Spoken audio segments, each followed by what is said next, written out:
get into your physical. It's time to talk some piss and more. We gonna talk about it all. DVD, CD, UHD, VHS, clips, Blu-ray. Who knows, maybe you'll even see a laser disc today. Let's get physical. We wanna talk some physical media. Movies and TV, music and more.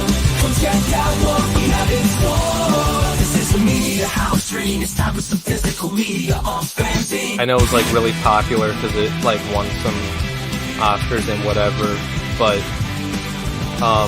Jimmy does that. It's got the Mighty Ducks guy. Got that guy. No! Yes, but no! He's not the Mighty Ducks guy! It's Emilio Estevez! Who's the brand?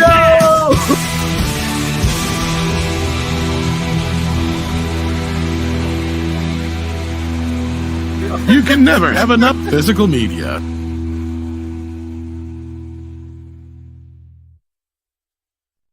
No, you can never have enough physical media. Well, hello, fellow followers. Welcome back to the Physical Media Show here on FanZcene. It's Tom. Hi, guys. It's Tom. The word of the day is, I don't know. Toilet. The word of the day is toilet. I don't know either. Movies! I was dropped on my head a lot as a kid. I'm sorry.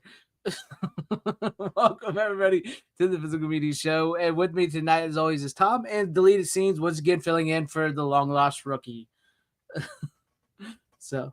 And Steven is no rookie when it comes to physical media. No, you're not. No, Indeed. Certainly not.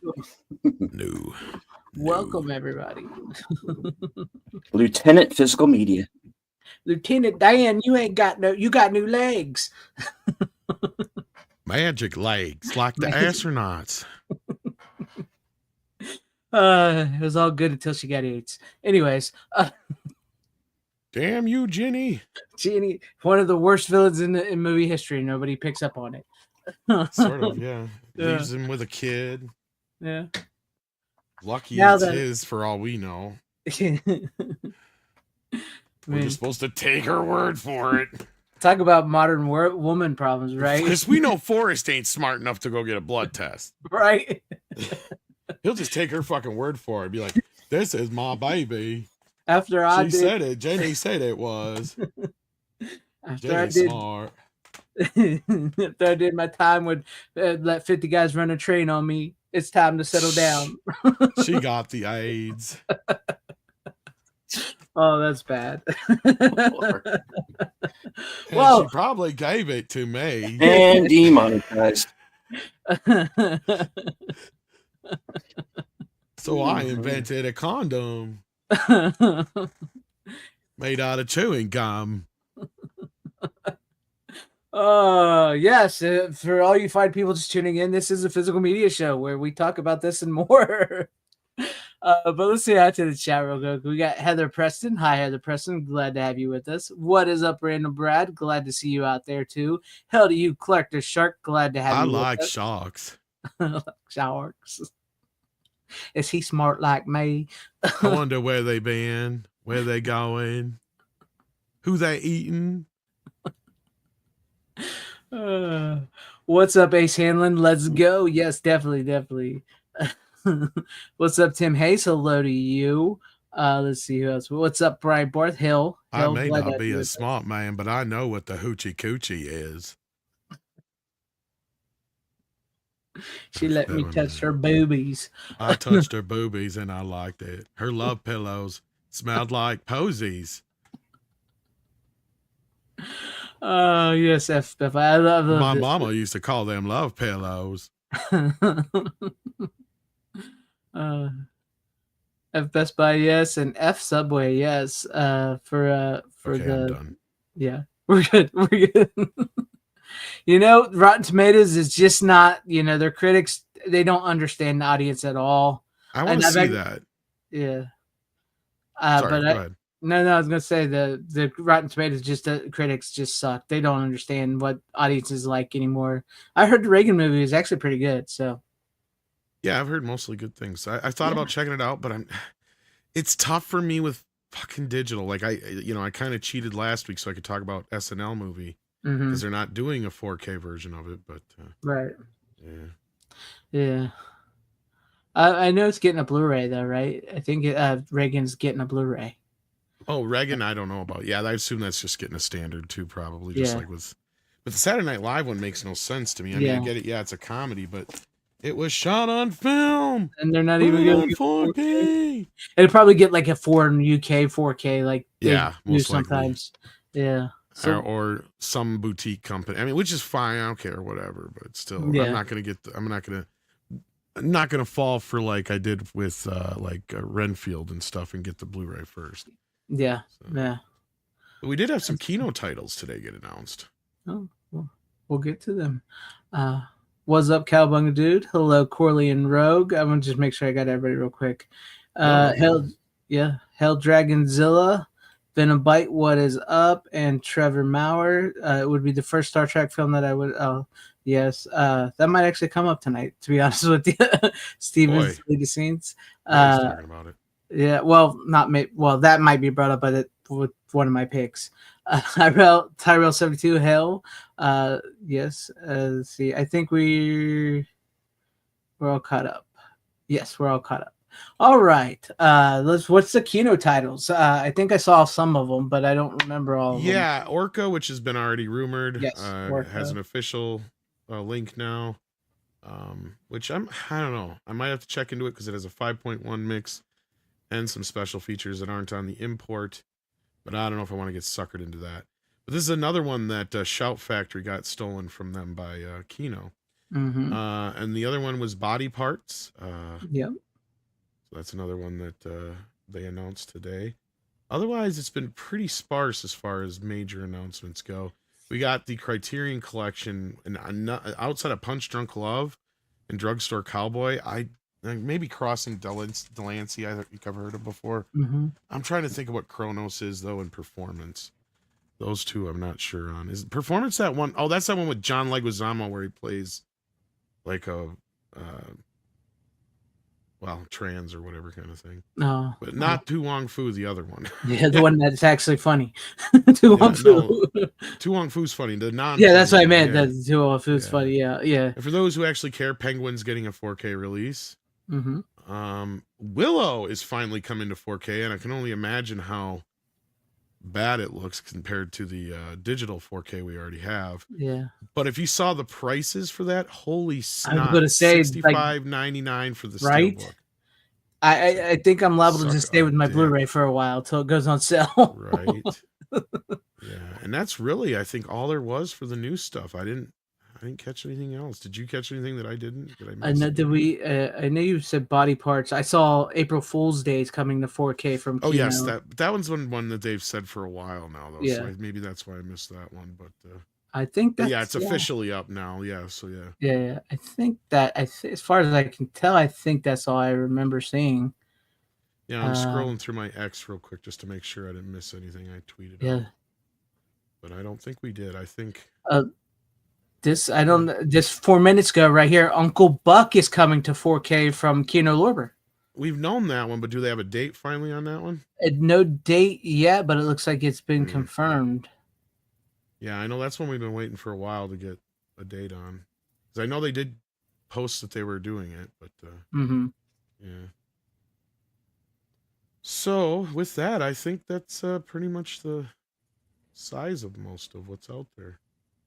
There you go. Yeah.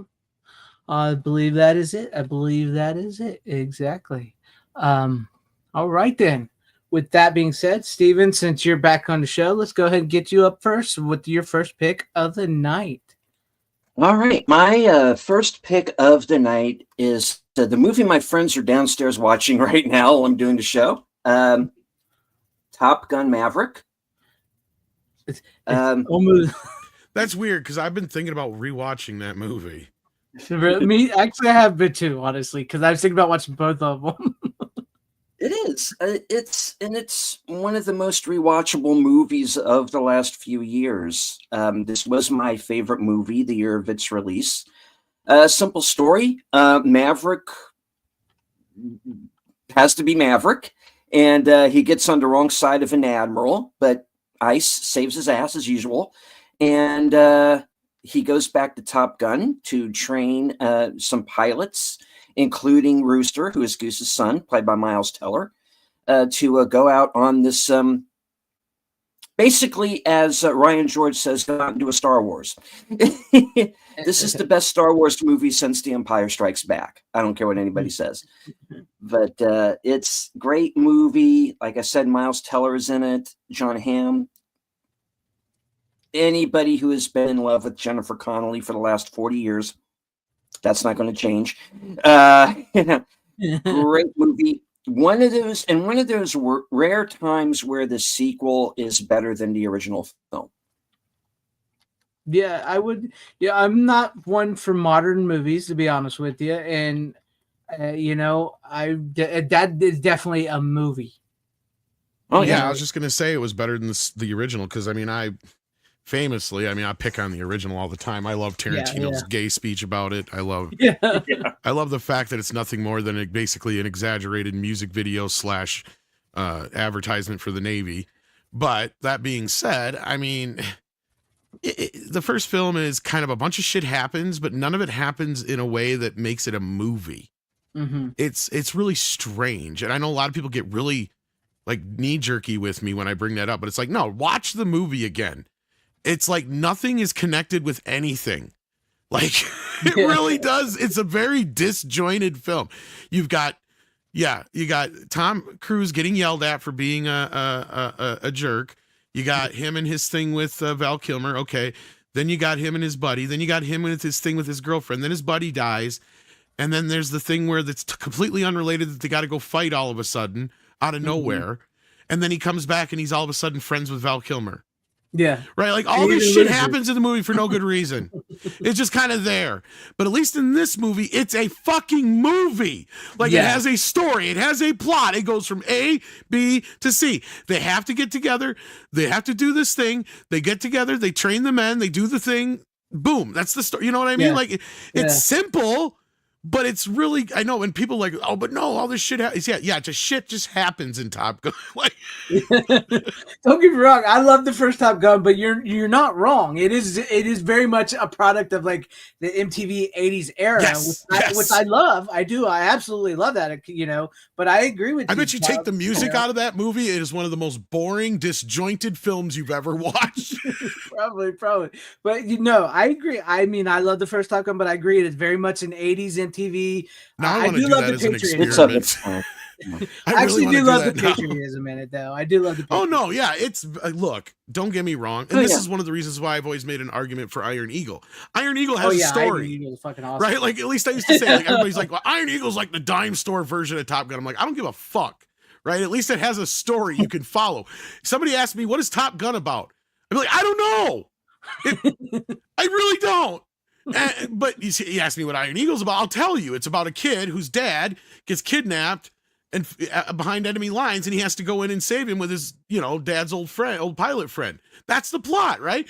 Right, yeah. Top Gun doesn't have that. You can't just go, okay, so there's Maverick, and he's got a friend, but there's this chick, and there's other guy that he doesn't like, and they do some shit. And then him and the chick get together, but then his friend dies. But then all of a sudden they got to go to war. But then the other guy doesn't hate him no more. Yeah. Essentially, like that's not the plot. Essentially, it's like, let's put these pilots in the Top Gun school. And then all of a sudden they get to the end of the movie. They're like, oh shit. What do we do? It should have been, well, and really it should have been kind of built up in the back. And that's really the movie's only real big sin is you had to have built it up in the background this whole time that they're on this bum rush to get to this mission, right? Kind of like with this movie. Yeah, that's all you need. Maverick does is they actually set up why they're going to school because there is a mission they need to do. And the first one is just, here's some school. And I get it because it was based on an article. Yeah. And you're right, it is of its time. And I'm not trying to shit on the movie because it was one of the biggest fucking movies of all time, right? Like I can't take that away from it. So. Yeah. No, it's a good movie. But Top Gun Maverick 2, is much like, better. Yeah, that's a movie. Oh, it's sure. a movie. Yeah. You know what? I love R&B, but R&B doesn't like Goonies either. So Yeah, let's not get into that. let's not get into all that. Let's not drag that up here. But Yeah. no. Oh, now I have a bone to pick. It is. No, look. At the end of the day, I Yeah. can't take anything away from the movie. So like, it is what it is. Yeah. Yeah, hey, Corley and Rogue, a lot of people like, people like Iron Eagle over Top Gun. It just really depends on You your know what taste. else Iron Eagle's got? Queen. Yeah. True. It's got a great, And it's Louis got a Gossett great, Jr. yeah.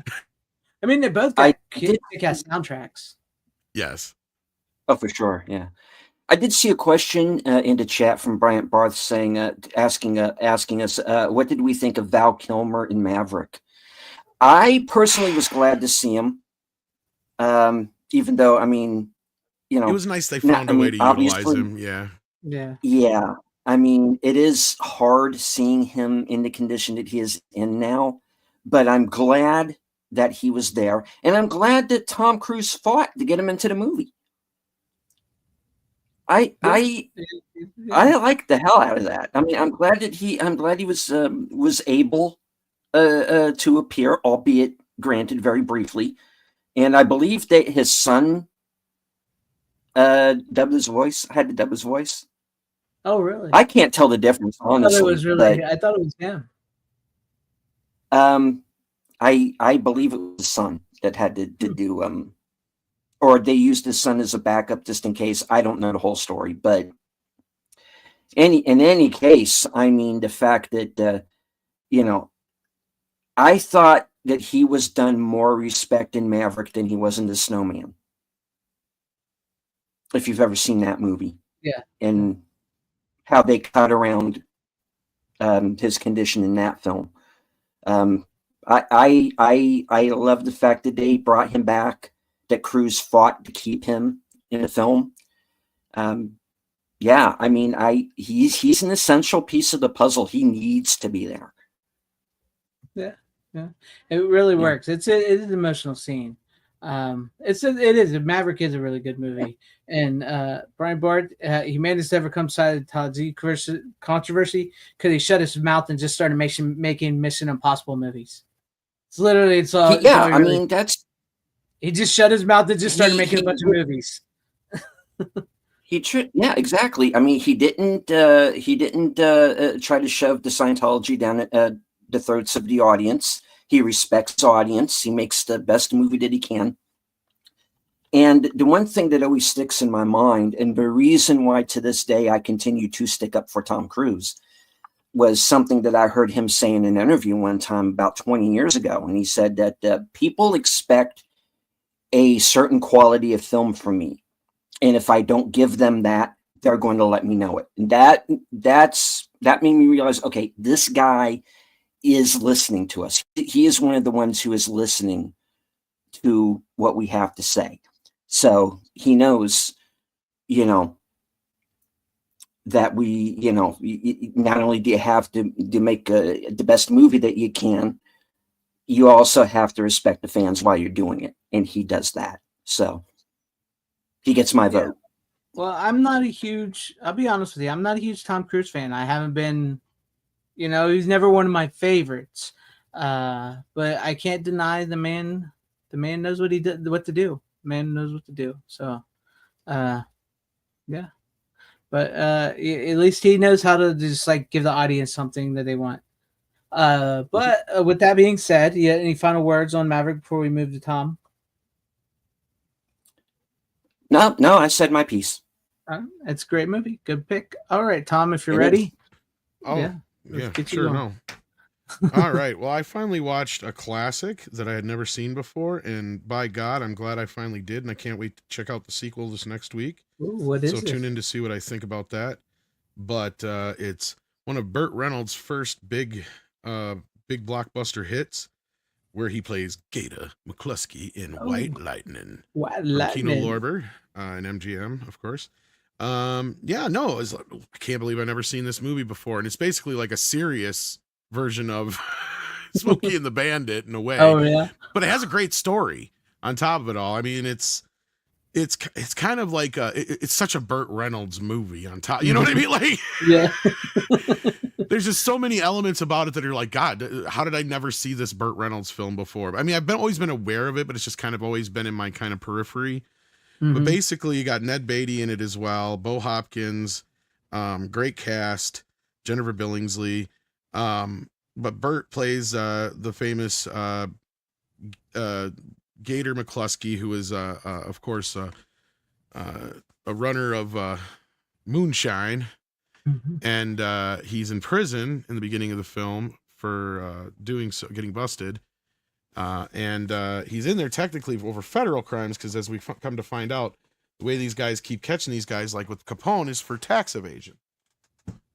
And his brother gets killed while he's inside, but this really sets Burt off because his brother was not into the, running moonshine and all that kind of business. And he doesn't understand what happened, but his dad has some inklings. So Burt makes a deal with some federal guys that he'll bring down this dirty sheriff of this area if they let him get out and do this. And to his surprise, they let him. And because he's only got like a year left on his sentence anyway, so it's not like a huge deal.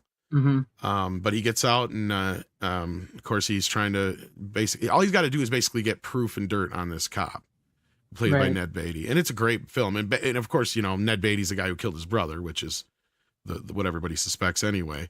But that's in the first scene of the film, so it's not a spoiler. But I don't want to get into too much more of it because then it gets into the basics. But it's a lot of Smokey and Bandit running around, and that's the whole thing. Is he kind of gets a job as a shield, basically what he does in Smokey and the Bandit. But only this is more serious, right? Like this is more straightforward and serious. And no, it's just a great film. I don't know if you guys have ever seen it before, but I can't wait to see Gator, the sequel. It was his first directorial debut. I think I've seen White Lightning, but I know I own it on VHS too. Joseph Sargent also directed it. I'm sure that's of note. Yes. I think I've seen White Lightning because my dad liked, growing up, he liked that. That was the stuff he watched, like, Burt Reynolds, Clint Eastwood, stuff like that. So I'm guaranteed I've seen it. I know I have it on VHS because I picked it up one day. But I have not. I have not seen Gator. I have not seen Gator. But I'm surprised I never caught it on TV because like this seems like a movie TBS or CMT would have showed endlessly. Yeah. So I always, wondered what it was really about because like I said, I'm pretty sure I've seen it, but I can't remember it. You know what I mean? It's one of those type of movies. I mean, I was sitting here watching and I'm going, you know what? This would be great. I'm normally not somebody who likes remakes, but if you can take like a concept and apply it to something else, like I'm like watching this movie because I'm like, this is so out of date now, right? Because of the run, the moonshine running and all the way it's all set up. But if you applied this to like a gangster situation, how that could work, you know what I mean? Like, the mob and the mafia, almost kind of like a Tulsa King kind of thing. Like, I think that would work with the same kind of similar story, right? Like, this guy who's in the mob, but his brother gets killed by the mafia, even though his brother has nothing to do with it. And he makes a deal with the feds to bring down the big guy if he gets out or something like that. A guy or a cop or somebody that's, dirty with him and all that kind of shit, something like that. I think it would work. I think it'd be a really good movie. But again, I'm not one who's like advocating for remakes. But it was just a really good story. It's like, man, it's, simple, but it's kind of westerny, but it works in the rednecky kind of southern. I mean, basically you can tell they were inventing a genre with this movie. Like I said, the Smokey and the Bandit type genre, like it came from, I'm assuming this had to be one of the first. Yeah, it would get guaranteed probably. But no, I get what you're saying. Like, there's a story there that can be retold. I get what you're trying to say. Like, you're not for a remake, but there's something solid. there. It's a solid story. Yeah. Yeah. That's cool. I'm gonna have to rewatch that one. Like I said though, I've never seen Gator, but I'm pretty sure I've seen White Lightning. If I got to see some clips of it and stuff, I'm sure it would come back to me because we always watched Burt Reynolds and stuff like that here at the house when I was growing up. So I know I've seen it. But it sounds hopefully like it'll get a 4K at some point. That'd be nice. Yeah. Well, I mean, it is Kino. Sometimes they do that. They do that. MGM, Amazon, yeah, get on that. Yeah. Because this is an older Blu-ray, actually. This still has the Fox symbol on it. Whoa. Back when they were still having Fox do their distribution. Yeah, this is nice. Old. Yeah, I mean, okay, so like the Blu-ray, oh yeah, it looks like a 10, 15-year-old Blu-ray. Like, what are you gonna do? But it does have a short interview with Burt Reynolds on it that I think continues on the second disc. Oh, So that's I'll have cool. to- I didn't get a chance to watch it, but yeah, I mean, like he's old in it. Yeah. yeah, I love watching it, especially now that he's gone. It's great to hear his his thoughts and stuff on the way he was here. So Yeah, I wish I had more to say on it that, but I don't want to spoil any more than that of it. And it's, I mean, you can kind of almost figure where the movie goes, but yeah, it's a good film. So it's a nail biter. I mean, it's a tight hour and 40 some minute movie. Nice. I'm gonna have to look up where I put the VHS because I know I got that on VHS. I just don't know where I put it. Too much in my corner. All right, well, since I guess we'll go ahead to me, and since we're sort of talking old school action heroes here, which is funny how this all sort of lines up here. I watched Rambo, John Rambo, to be precise, on 4K, starring Sylvester Stallone. I really enjoy this one. I've never had a problem with this one. I forgot how good of a movie this was when I was watching it. So I enjoyed it. Yes, the extended cut is the one to watch with all the extended stuff and all that. So I really I love this. The 4K is not these Lionsgate Rambo 4Ks are not the best. I mean, they're decent, but they're not the best. Yeah, Rambo, the most violent movie ever. So much fun. It is great. Didn't we hear that they were rumored that they were going to redo all the Rambos on 4K or something like that? I think that was a rumor a while back that they were going to be redoing all the Rambos on 4K. But anyways, I really love this period of Stallone where he was like, you know what? I'm gonna go back into Rambo. I'm gonna go back into Rocky Balboa, and I'm gonna sort of make up for the final movies of each of those franchises because a lot of those, didn't like. Some people don't like Rambo Part 3. Some people don't like Rocky 5. So I love that period of his career where he was firing on cylinders, like sort of bringing back that action genre with Rambo and then with Rocky and then with the first Expendables. I really enjoyed that period of Stallone's like sort of rebirth in his career. But anyways, this is years and years after the third Rambo. He is now living in, where was he living in this? I can't remember. I just watched it too. Yeah, Thailand. I knew it was Thailand. He's now living in Thailand, and he's capturing snakes and stuff. And so this church group of like doctors and stuff like that want him to take him into Burma, I believe it is, and where it's a war zone. And he's like, no, I'm not going to do it. I'm not going to do it. No, you don't understand. That's people are dying. It's war. It's nothing, not going to change. You ain't going to do shit. And of course, the pretty blonde lady bats her eyes at him. And he's like, okay, I'll take you in. Even though she's getting married to one of the guys she's with. And Julie Benz is great in the movie as well. And Matthew Marsden is in this, by the way, as Schoolboy. If anybody knows Matthew Marsden. I know him. Yes, he's in this. He plays a great role in this movie as well. So he decides to take him in. He takes him in, and lo and behold, the village that they're helping out is attacked by the guerrilla mafia, the army and stuff. And they kidnap them all and kill everybody. I mean, This is one of the most violent Rambo movies there is. Which one did you watch? The American cut or the international cut? No, I watched John Rambo, the extended cut. Okay, yeah, because the American cut's even more violent, but yeah. Well, this is it's the American cut, the extended cut, right? Because that's the one with this longer time and everything. Yeah, but that they cut down some of the violence in that one and added other stuff. Really? Back in. Yeah, and then the American cut though has more violence in it. It's not a shit ton, but it's just a little bit more. Well, that's got to be the extended cut because it's longer. It's longer, but I know it's hard to understand. Oh, okay. When they did it, they did two versions of the movie. They did an international cut where the movie was longer and had like that flashback dream sequence in it where they have the alternate ending where Rambo dies and all that. Is that the version you watched? Yeah, okay. Well, I've seen the theatrical one too, but I never. Yeah, okay. So you're really only missing I think it's like 10, 15 seconds, maybe a little bit more than that. And it's mostly just more gore. It's like more of the hacking and slashing and the guns and the blowing away of the bits and pieces and stuff like just minor sections of stuff, because overseas they're a little bit more sensitive to the violence. Right. So here in this version in the US though, they're less. It's the same thing happened to the next Rambo movie. Yeah, I remember that one. They added stuff into the international, or well, left stuff into the international version, but I think cut down on a little bit of the violence. Where in the U.S. version, the violence was a little bit more, but the other stuff was cut down. It was even cut down by a whole 20 minutes almost, because they cut all the whole beginning out of the film for some reason. Yeah. Okay, that makes sense. Yeah, it's just weird how, because of the company that owns it, it tailors it differently for the Rambo films, the last two of them, and all their movies like that for some reason. And that'll come up actually in one of our next conversations here. Okay, yeah. But I've seen the theatrical. I never actually put that together till you just said it. But I've seen the theatrical, because this you wouldn't really notice the theatrical and the extended cut. But I watched the extended cut because I hadn't seen it in a long time, so I just figured out I'll just check out. Yeah, unless you've seen the theatrical cut, the U.S. cut like a billion times, and then went in to watch the other cut, that's probably the only time you'd notice. Yeah, and like I said, I'll get into that a little bit more in a little bit here, but yeah. Okay, but no, yeah, it's, and then they go into them Rambo and the mercenaries are hired by the I wouldn't say it was he the preacher. I'm still not quite sure who he was, but I know they were like a Greenpeace kind of group from some church group. I don't know if he was a pastor or not, but yeah. Yeah, the guy hires a bunch of oh my God, the words are escaping me tonight. The mercenaries? Mercenaries, yes, the mercenaries. Yeah. And Rambo's taking them, and then the one guy's a dickhead to Rambo because he's like, "Oh, you're just a boatman." Isn't some of his stuff added back in the international cut too? It did feel like he was in it a little more than I think so. Yeah, it is.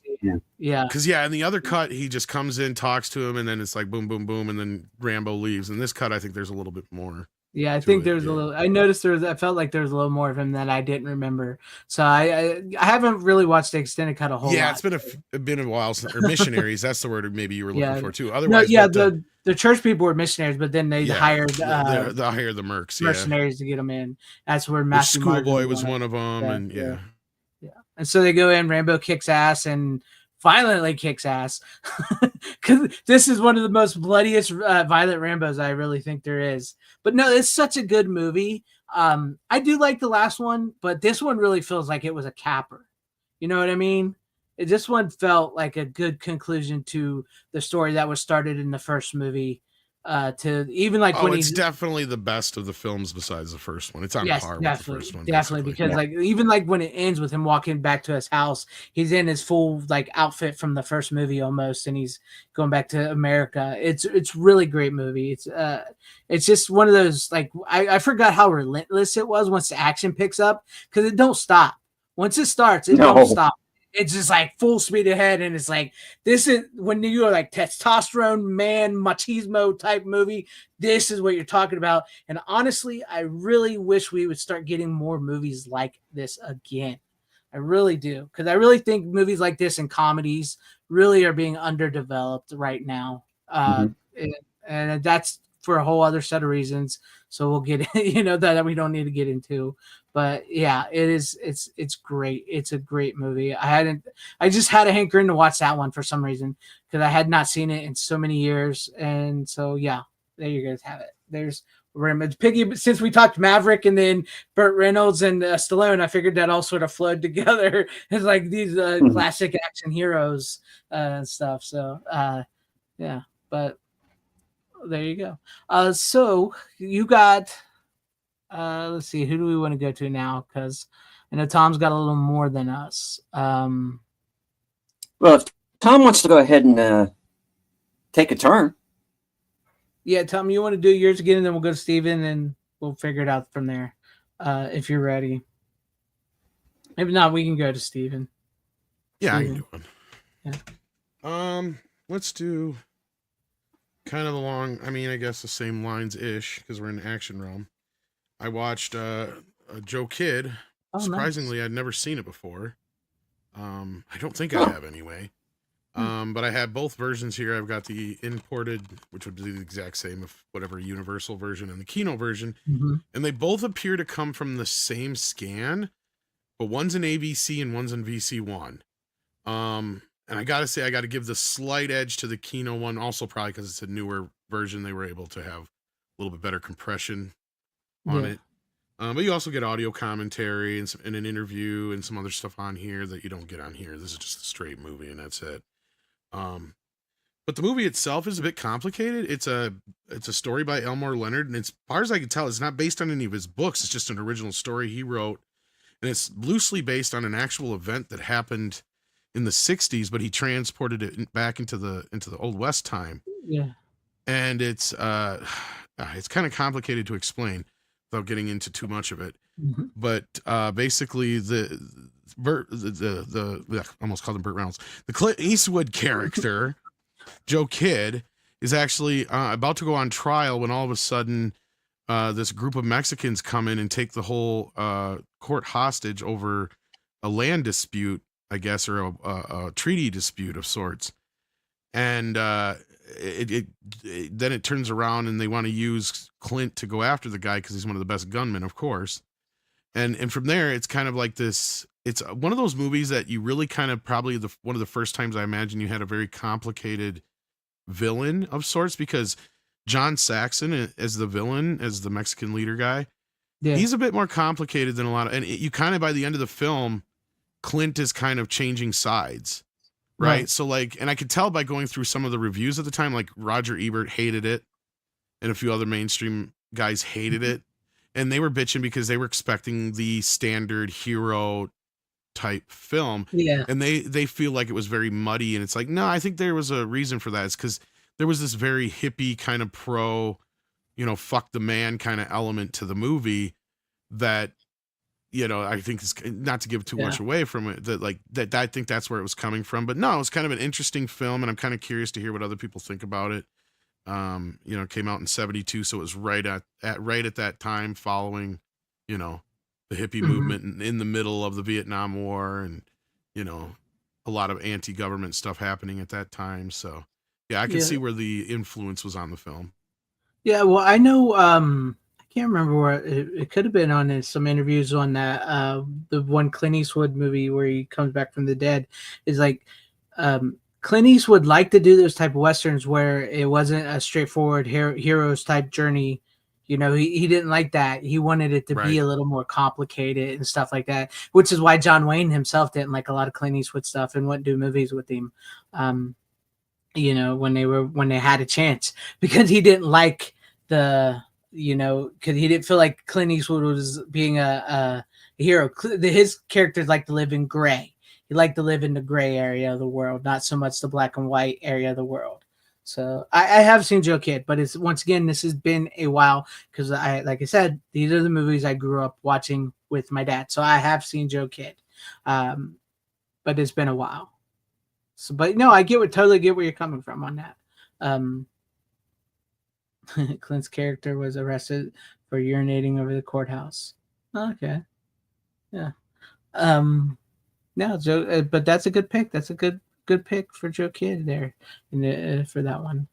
All right. So let's, any final words before we go on to Steven? No, I knew that would kind of be a quick one. So that's kind of why I just kind of grabbed that one real quick. All right. Cool. That would be a long conversation. He's made a lot of good ones. Oh, yeah. A lot of good ones. Unforgiven's my personal favorite. Yeah, Unforgiven is great.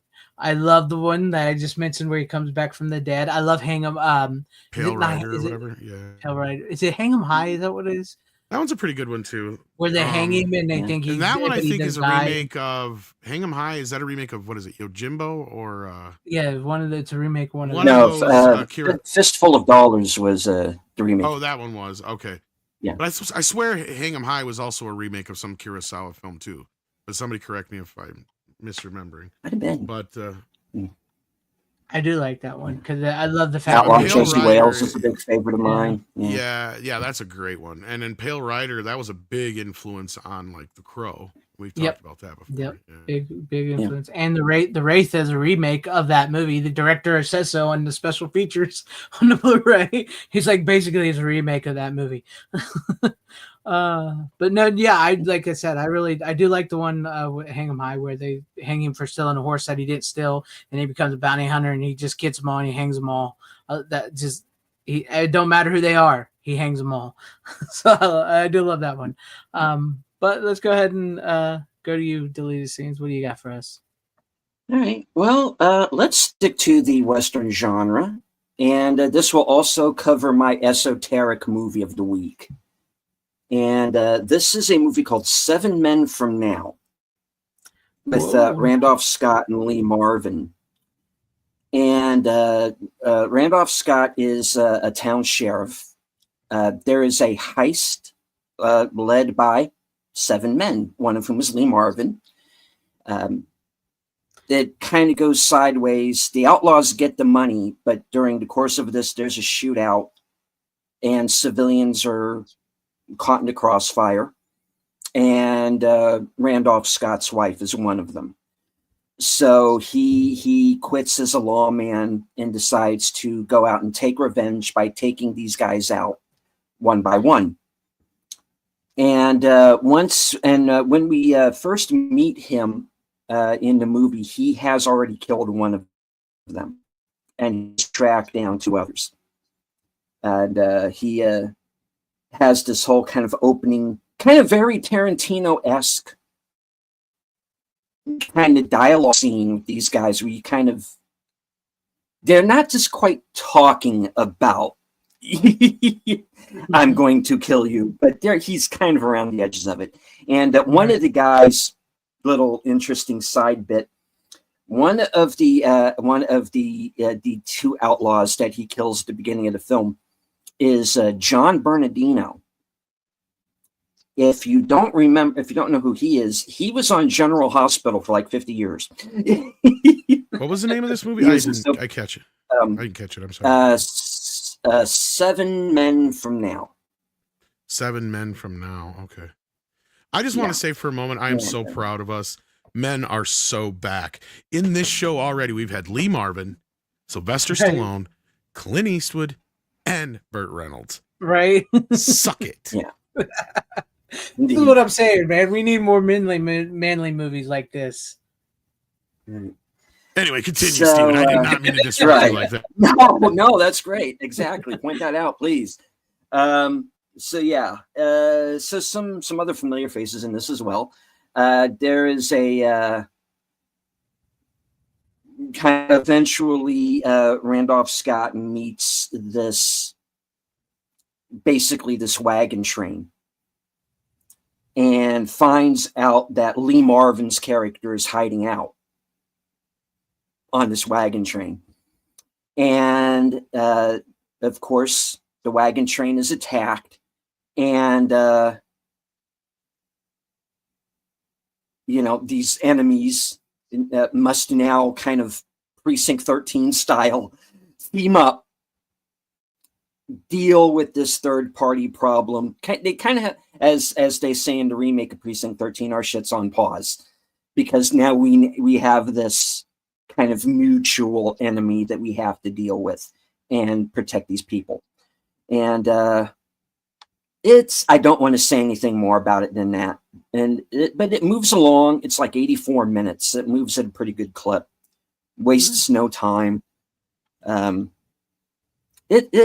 If you are a fan of old-fashioned westerns, and like Tom said, kind of men being men, and the women being women, it's a good old school western. It's another term that Thomas brought up before, revenge-o-matic. It's what this is. Yeah. But it's a fun one, and it's a good I kind gotta say, of. I stole that from Tarantino. Sorry, I just had to say I stole that from Tarantino. By the way, he would definitely put this movie in that category, and he probably knows it well. He probably might know it. I'm sure he does. Yeah. Say the name one more time. There's deleted the scenes for James here. This is 7 Men From Now. 7 Men From Now. There you go. Unfortunately, Steven is in like 2080p in his luscious home there. But...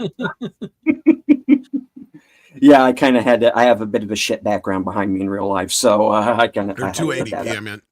280p. Yeah. Well, so one of the things I'm hoping to fix here very soon, because my bandwidth here is shit. I agree. Yeah. But yeah. Welcome to the club. No, for a minute there, I thought you was going to say this movie was going to be similar to Magnificent Seven and stuff because of the 7 and all that. So Well, in this case, the 7 are the bad guys. So Yeah. yeah, The the not so magnificent 7. not so magnificent 7. Just reverse it. They're the bad guys. All right. Well, any final words? No, if you can find it, I know it's a little hard to track down. I saw it originally, and I think it was on Turner Classic when I originally saw it. And then I just happened to come across the DVD one day out of nowhere, and I was, oh, it's that movie. Get that, So if you can track it down, yeah. If you can track it down, you get it. Definitely. All right. Let's real quick though. What do you think about Randolph Scott? Because Brian Barth wants to know, Steven. He's good in this. He's one of those quintessential Western actors. He kind of he was one of those guys who played himself basically in everything. There's a movie that Sam Peckinpah directed that he's in as well that I always liked. I think it's Ride to High Country, I think is the name of it. With Joel McCrea, and War Notes is in it, and that's a good one too. Nice. Unfortunately I don't have that one, but he's one of those.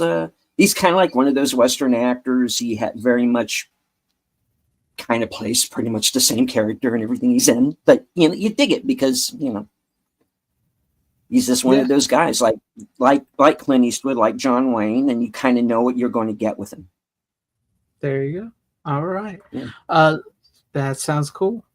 Tom, let's go back to you again, and then we'll go to me since you got a little more that way. Okay. And I got a good one to follow that up with anyway, because my Clint Eastwood movies didn't stop there. I also watched the new 4K release of Two Mules for Sister Sarah, which I also have the old Blu-ray release here too. Which I have seen. I'm surprised I didn't bring out my other. I do have the old Blu-ray from this collection as well. I don't know why I didn't bring it out, but I do. So yeah. I mean, this is a fucking classic. This is probably my top 5 possible favorite Clint Eastwood movies. And what's funny about this movie, this is one of the few films he did where he does not get top billing. Mm-hmm. He may on this Blu-ray cover, but that ain't the way it is in the movie. Right. Shirley MacLaine gets top billing over him. But it is more of like a comedy than it is a Clint Eastwood Western anyway. I mean, Clint is kind of playing his prototypical self, but the whole driving force of the film, of course, is Shirley MacLaine. And for those who have been under a rock, I'm not going to spoil as much of the film as I could, but I'm going to try and also sell you on it at the same time because it is one of Clint's best. Yeah, this is a good one. I've seen it. But basically, Clint is just a basic cowboy kind of guy, shit kicker. And he runs into a nun who is in need of assistance because she's on the run from the French army for raising money for the Mexican army. And that's kind of the setup. And I don't want to get into too much more than that. And basically, Clint's in this situation. He's basically like, if you weren't a sister, I'd let you hang. That's basically it is a really great movie.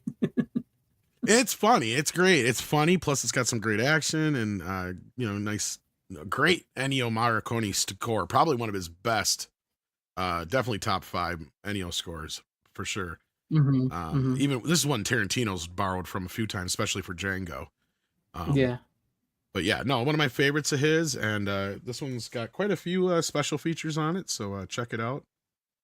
I didn't even know Kino did a 4K that one. Yeah, they did the standard one a while back, and I've had that for a while, but yeah. No, this one is good. I used to get this one confused with Rooster Cogburn for some reason, but I don't know why. I used to when I was younger. Kind of similar-ish plots, but not exactly. Yeah. Not exactly, but once I got older, I was like, oh, okay, this is Clint Eastwood in the Nun movie, and that's so I know what so I do know this one. I've seen this one. Shirley MacLaine's quite the sexy nun, I will say that. Yeah. I mean, they have great chemistry in the movie. Actually, that habit shows off all the right curves in the right places. Let me tell you what. You're going to go to hell, man. I'm going to hell. I'm going to hell when I die. No, I agree with you. It is one of the best, one of the better, like top 5 Clint Eastwood movies. With him, it's a good one. It's a good. And she's great at it too, right? Like, I Mhm. mean, let's not take anything away from Shirley MacLaine. I mean, definitely one of her better films too, and performances. Mm-hmm. But I'm sure Steven is well aware of it as well. Yes. I have seen it a couple of times. Good film, good solid film. Yeah, It's Clint's a good. got one. a thing for dynamite in the movie too. He does. He does. You're not wrong. You're not wrong. He does. It's one of my dad's favorites when I was growing up. It was one of those that whenever it was on PBS or TNT or whatever, get in here, 2 Mules for Sister Sarah's on. Exactly. That's what I said. Like I've seen so many John Wayne and Clint Eastwood westerns growing up. Sometimes I do get them confused in my head because my dad would Me too, literally man. watch them constantly. And with the Burt Reynolds stuff too, and Gunsmoke. So like I was like, it's all that's why I don't think I have ever had a problem with older movies, because like you know how we've talked about how some people can't watch older movies, Right. the film grain, the black and white, it messes with it because they're so used to like seeing the HD whatever. It's like I grew up watching like Gunsmoke, Clint Eastwood, John Wayne, Andy Griffith, and all that old stuff. So I've never had like in the Universal Monsters, of course, were some of my favorites. So I've never had a problem with like a black and white movie, an older movie, a Western, film grain, any of that stuff like that. But I've seen so many Westerns, I do get them confused in my head sometimes because there's this one Western I've seen so many times now. It's this guy, he's in a small town. I think he might be the is he Glenn Ford? He might be Glenn Ford, but he was like one of the best gunfighters ever, and then like he's retired from that and he's living in this small town, and these people come in and this one guy finds out he's like the best gunfighter in the world, and he so badly wants to challenge him till he like finally forces him into doing it, and he comes out of it, and then like I don't want to spoil the end of the movie, but like if you've seen the end of the movie, anybody knows what they did. I cannot remember the name of it, but I've seen that movie so the fastest gun alive. Yeah, I think that's what it is. Yeah. So like I've seen so many of them, and I have seen Mules for Sister Sarah. That is when I remember a little more than Joe Kidd. So Yeah, I've seen this one quite a few times. yes, but okay. Well, not that it's a Western I have, but maybe continuing on to the theme of religion a little bit. We're on a mission from God, the Blues Brothers. I watched the Blues Brothers, Jake and Elwood Blues. This is my steelbook, and sadly, it does have a few dents on the back. You there. traded the caddy for a microphone. All right, I can see that. Yeah, I love that. He's like, okay, I can see that. But why are we in this cop car? Well, you picked me up in a fucking cop car. It's so My good. own brother. Is that the 4K or is that just the standard? This is a standard Blu-ray. Okay, yeah, because I do have the 4K. Yeah, it's pretty good looking one. Yeah, I've been meaning to upgrade to the 4K for a while, but I just had the Blu-ray, so I hadn't watched it in a while. And this does contain the theatrical and the extended cut of the films. So, yeah. But no, I had not seen the Blues Brothers in such a long time, and like you said, I have been meaning to get the 4K for a while. I was kind of waiting to see if it goes on sale for Black Friday this year, and I was probably going to buy it. Yeah, it'd be nice. Yeah.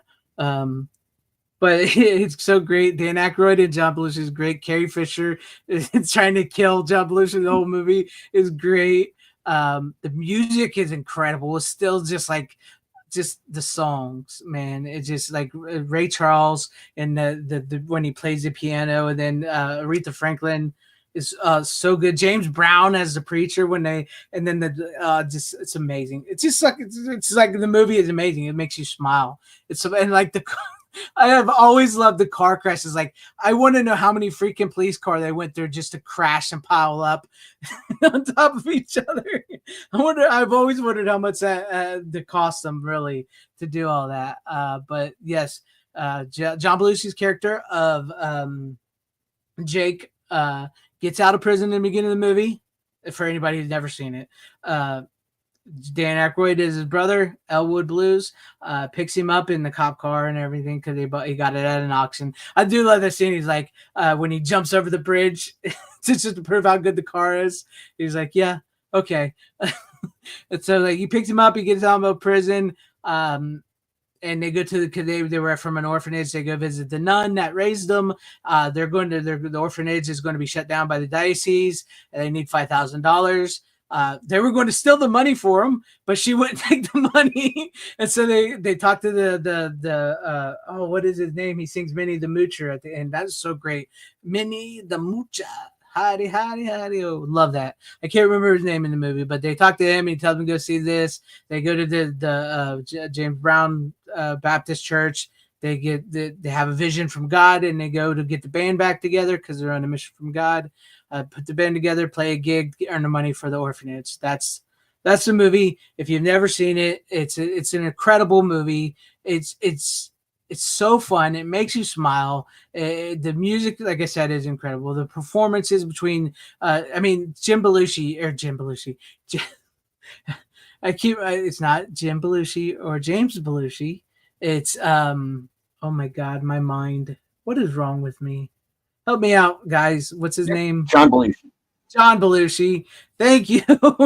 I don't know why I always keep saying what is it. Like you could see why so many people loved John Belushi, and this is partially your fault why I watched this, Tom, because you started talking about Saturday Night Live, that one show, and I was like, that made me want to watch the Blues Brothers. So, yeah, it's an incredible movie. It's just so fun. And the extended cut is worth it. It adds in a few things here and there. So yeah, if you've never seen it, yeah, lots of space in the mall. I love that too, because the fact is he just got out of prison. They get pulled over by the cops. Elwood's license is expired and he's got warrants on him. So they go on a import. So they go on a police chase into the mall, crashing into all the stores in the mall, and then they're wanted by the cops for the rest of the movie, end up right back in jail. Who wants an orange whip? Orange whip, Yeah, orange whip, orange whip, 3 orange whips. Yes, John Candy is great in this movie too. I love when they crash into the side of the truck. He's like, hi, can I use it? Yeah, we're in the back of a truck. Breaks my heart seeing a boy that young go bad. Yes. Oh, it is such a fun movie. Maybe not like a manly movie like all the westerns movie, but I feel like this is a man movie. I do feel like this is still like a man movie. Dan Aykroyd makes it pretty. Yeah. The cop car thing, it had the record, and then they beat that record with Blues Brothers 2000 for most car crashes on the movie. I always thought about that. Yep. But to connect it to the westerns, They broke my watch. They sing Rawhide, the theme to Rawhide, Yes, they did. Rawhide in the movie, which Clint Eastwood was in Rawhide.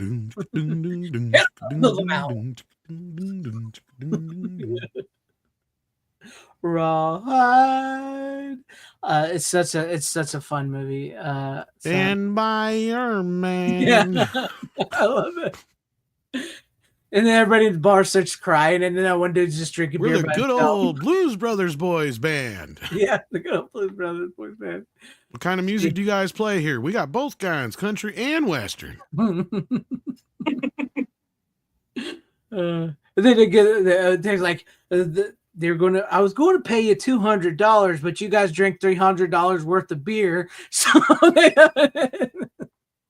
they have to go and they just don't even pay, and then they chase them the whole movie. So it was great. I'm just gonna go in the car and write the check on the dashboard because I gotta use the pen and use the dashboard. That's how I sign the checks, and so you stay right here. I don't think I don't know where John Belushi's career would have. I honestly he probably would have. He struggled a lot. I don't know. You're not wrong, because 1941 was not a good movie. A lot of his movies didn't do very well. Yeah. And Neighbors was not very good. No, I did not like Neighbors with him and Dan Aykroyd as well. That's a weird freaking movie. To be honest, with the 1941, I always thought he was the best part of that movie. Really? Yeah. He always cracks me up in that movie. He's the best Yeah. part of the movie, yeah. Mm-hmm. Yes. I've been tracking him for 3 days. But that's because he's basically Snoopy in that movie. I mean, like Yeah. he's got He's his own not thing wrong. going on while the rest of the peanuts are off doing their thing, right?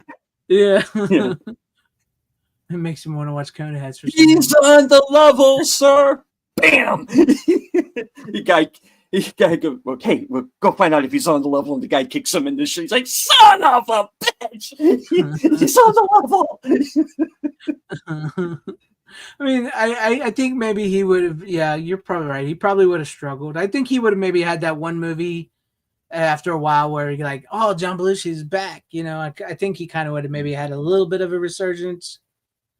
Who knows? I mean, yeah. I mean, there was a popular time where the Blues Brothers came into popularity again, and that's kind of where the second film came out of. Which is not a very Like good he movie. might have been able to capitalize on that. But then again, I take that back because we don't know, because he was supposed to be in Ghostbusters, Mhm. and that could have changed everything. Yeah. That's true. That's true. I would have wonder liked to have seen him in a dramatic part. You know, I Just could to almost. see how he would have.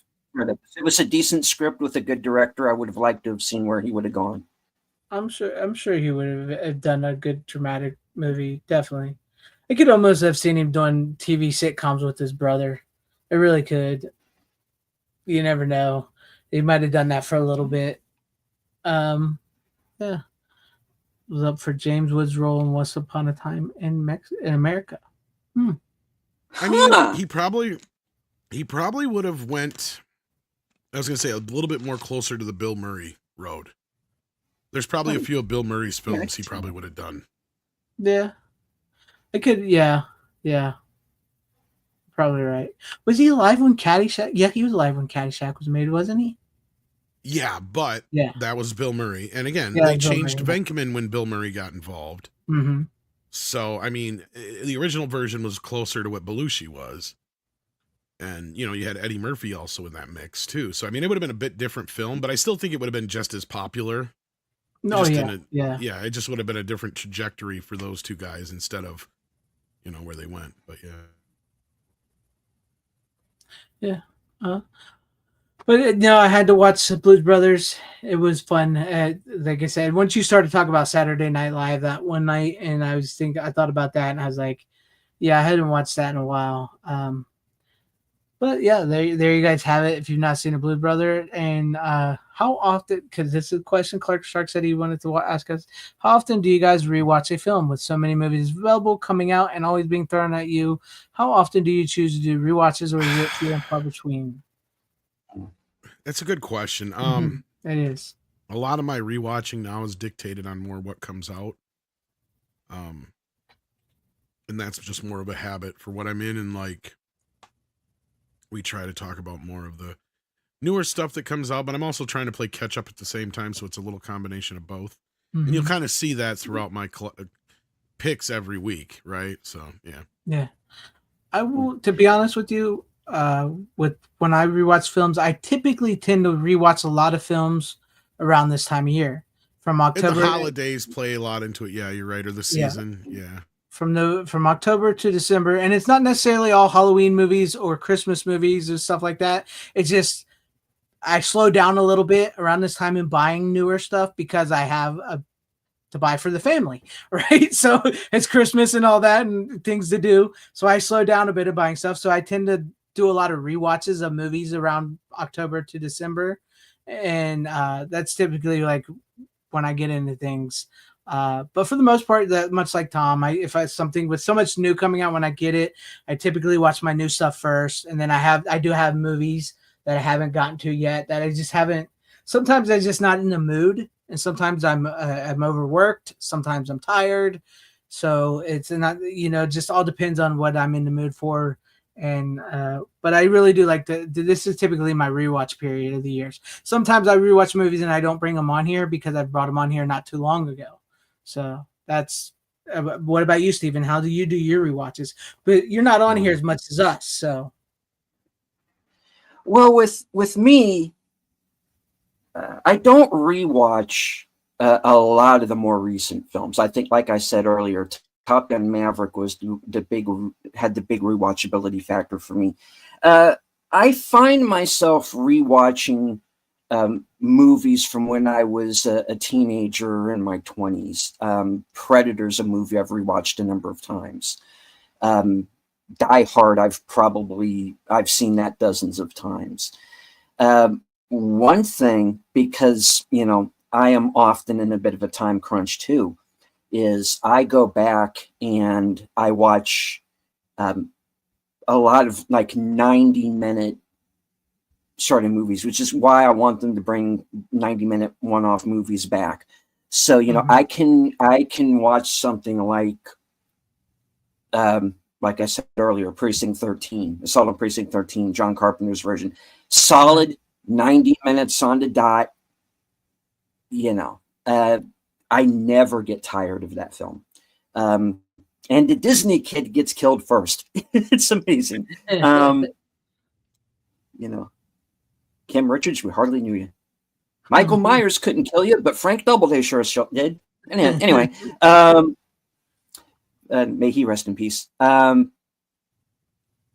I find myself kind of going back and watching kind of like these 70s and 80s action movies a lot of the time.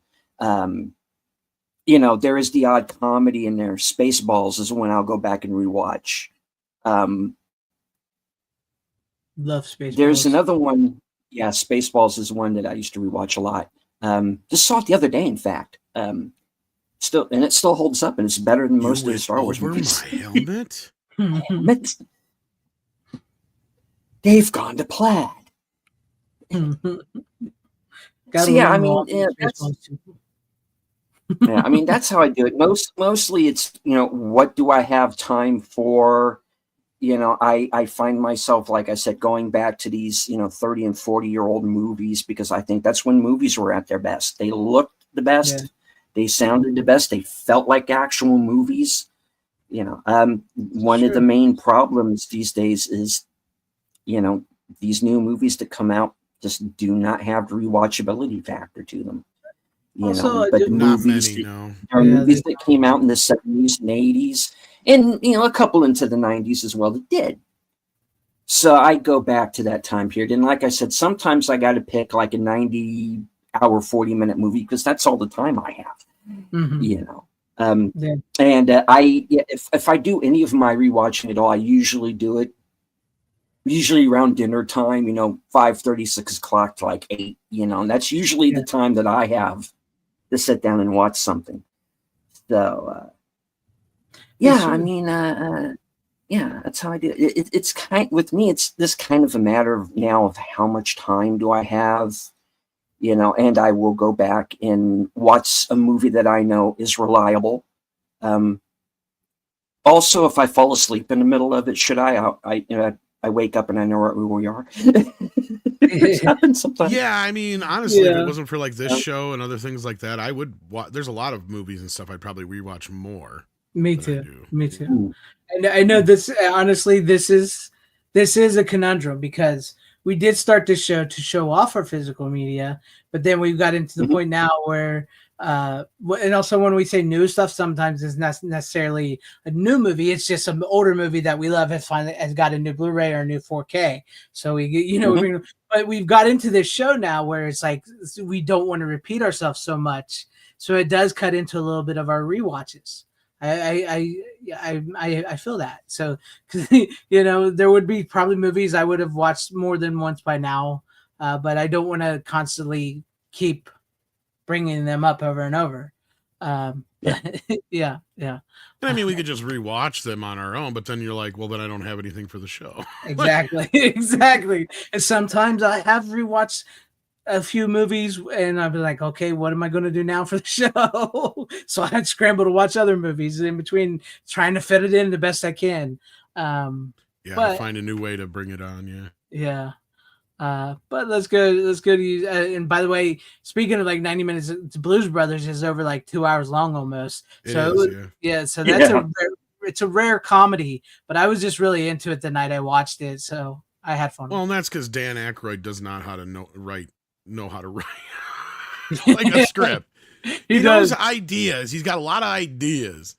And Yeah. then, like, if you hear the stories about how he'll write, like, he delivered, like, Blues Brothers was so big when he delivered it that he literally delivered Ghostbusters in a phone book cover as a joke. Because everybody kept telling him, Jesus Christ, this fucking Blues Brothers script is 500 pages long. Yeah, It's like I the remember fucking watching phone that. book. Yeah. And so finally, as a joke, because Ghostbusters ended up being like 200 and some pages too, he ended up putting.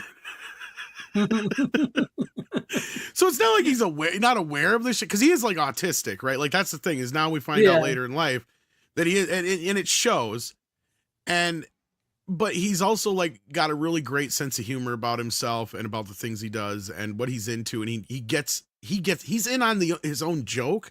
Mm-hmm. I don't know, that's hard to say, but it makes sense. And especially if you see Saturday Night, they fucking nail Dan Aykroyd, right? And you can tell that's the beauty of Jason Reitman making this film, is he grew up around these guys. Yeah. Like he knows these guys.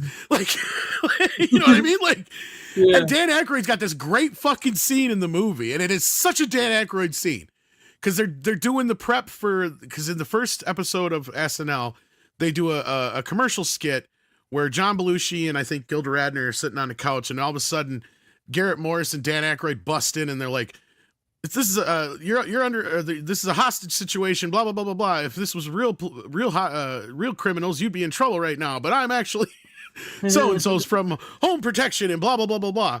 Well, anyway, he goes up to prop guy, and I can see this actually happening in real life. He's bitching about the gun because he's like, you got something with a little more heft. And the guy goes, not really. That's really all I got around. And he's like, yeah, well, I was thinking more like a P-39. Blah, blah, blah, blah. He just rambles off this thing about this gun, and he's like, I don't know, I just said a gun in the script. He's like, yeah, the gun also said specifically, or the script also said it specifically. It's a 39P Porter blah, blah, blah, gun. I can see that. And it's like, that's Dan Aykroyd. Yep.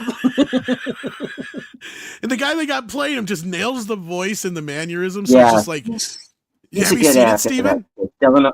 I haven't seen the movie, but I'm aware of the actor who plays Aykroyd, Dylan O'Brien. He's a young up and coming actor. He's very good. I liked him a lot in Deepwater Horizon. He's a good actor. I can see him pulling it off. I can't wait to see the movie. I can't recommend it enough. It's definitely in my top 5 favorite films of the year. That's for sure. Nice. Nice. And it is one of those better kind of. And again, I totally get that probably a good half of this stuff didn't happen then. It definitely didn't happen the way it happened in some instances. I know that for a fact. Like for instance, I think I brought it up last week, but like all the Milton Berle stuff didn't happen until years later.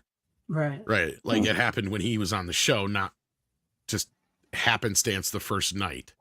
Right. Like it's just weird. Mm-hmm. But other than that, they throw a few things here and there just to go, okay, you know, like you'll see the land shark in the background, even though that didn't, you know what I mean? Like just little things like that. It's just like, yeah. I mean, almost surprised they didn't throw in a Conehead joke at some point, right? Yeah, like, I mean, that's how almost on the nose some of it was. But then other times when the movie's actually happening and it's a movie, it's great. And it's shot really well and it's frantic and you get a feeling of how it must have been like to make, how it must be like to make a show like Saturday Night Live. Maybe not so much now than it used to be, but definitely what it used to be like. Yeah. See, that's what you got me. You talking about that made me want to watch Blues Brothers. So that's why I did that. But let's go ahead and go to you, Steven, for your next pick of the night. All right. Well, going back to Kung Fu films, which I grew up on as well. This is Sorry, every time somebody says Kung Fu, I got to do that. And this is one that's kind of a recent acquisition, and this is a movie called 8 Diagram Pole Fighter. I'm noticing a trend. You went from 7 to 8. Yes, I did. It's Gordon Liu, who of course you remember from Kill Bill. He was Master Pai Mei, and also co-stars Alexander Fusheng. And this movie is and this movie is famous for a kind of sad reason, because Alexander Fusheng died while this movie was being made. Well, wait, you feel bad. Yeah. Yeah. No. Bring us down. So, well, you know, he was. Did he die as a result of the film, or did he just happen to have like, oh shit, I had a heart attack and I'm making a movie? Like, he died in a car accident. okay, so it was unrelated to the film. Okay, so now I don't feel so it was bad. unrelated All right. to the film. Yeah. But he was an up and coming star at the time. He would have been on the level of like a Bruce Lee as far as, name recognition Doesn't was that always seem concerned. to be weird how that happens? Yeah. Yeah. I know. But it basically the story is, again, it's kind of a revenge story, but it has a twist to it.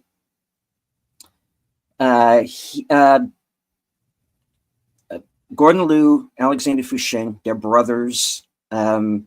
Large family. There's like I think there's like 6 or 8 other brothers, and there's a couple of sisters. And the family is accused basically of being traitors. They're attacked. All of the brothers are killed except for Gordon Liu, who they think is dead because he gets separated from the group. And Fusheng basically goes insane over the loss. And Gordon Liu winds up at this Shaolin temple because it's a kung fu movie. You're going to wind up at a Shaolin temple at some point or another. And basically, long story short, he goes through the training, he becomes a monk, and basically decides that he no longer wants to take this revenge. I want to stop the cycle of violence. And then the violence comes knocking on his door, and he has to swing back into action again.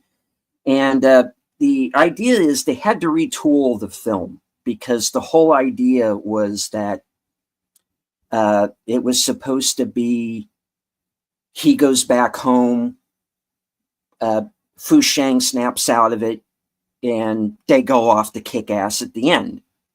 But he died before they could film those scenes. So they had to switch it to it's one of the sisters that kind of joins up with him at the end. I mean, it's a movie. It still works, even though it's obvious. Okay, Fusheng disappears from the film completely after a certain point. So in a way, it's kind of like The Crow. They had to kind of retool this movie with what they had. But it is, if you did not know he had died, it's still kind of seamless. And if you like kind of these old school kind of Shaw Brother type action movie, kind of kung fu movies, this one's for you. It works like gangbusters. It's actually a really good film. It's, I mean, not just as the action scenes, it is really well acted. It's very well shot as a film. It just works on every level. They just had this, Nice.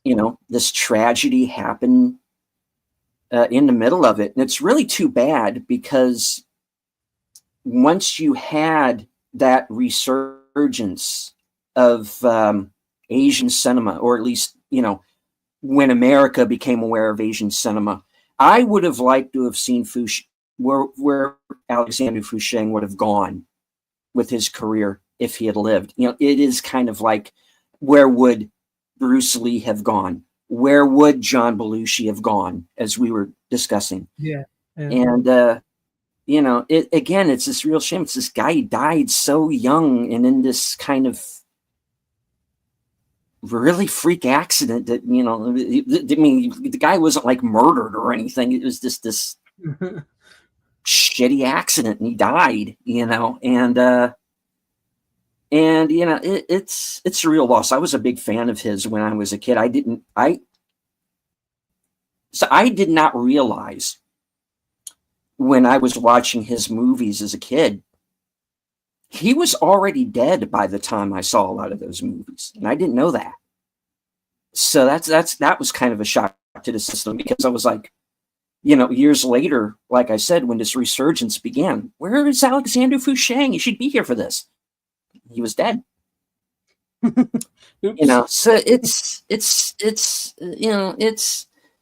a shame, but this movie is really a good kind of send off for him. Cowabunga Dude said he would have showed up in Kill Bill. I have no doubt Tarantino would have put him into something. Like I said, where his career would have gone once these, I would have liked to have seen him in a Tarantino film or in a Robert Rodriguez film. He definitely would have fit right into any one of them. Yeah. But movie in and of itself, it's really good. Like I said, they bring the sister in to kind of take over, but she's not a girl boss, which is the cool thing, because they don't do that, she's not belittling the men around her. She can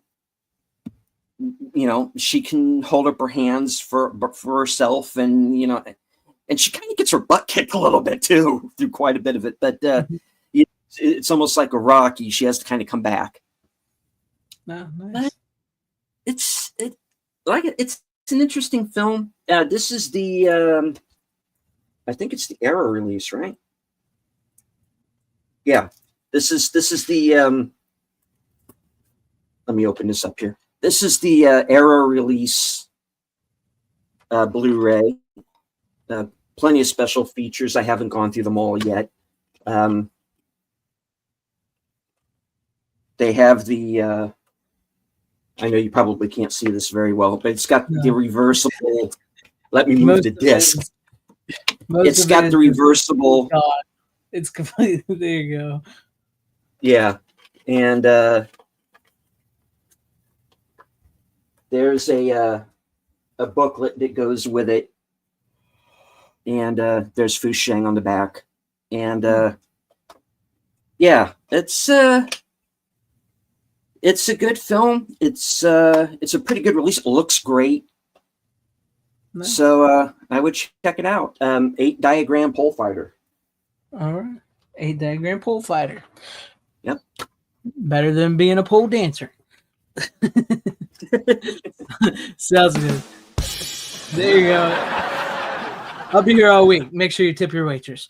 That's good. Great pick, Steven. No, seriously, great pick. But Todd, let's go to you. What do you got for us? Well, speaking of laughs and westerns, he rode a blazing saddle. Nice. Oh, son of a gun! Star. What, you got it too? Yes. That was going to be my last pick. Oh, wow. I got the steelbook. I just got this yesterday. And nice. I canceled the UK import because I found out it's the exact same steelbook.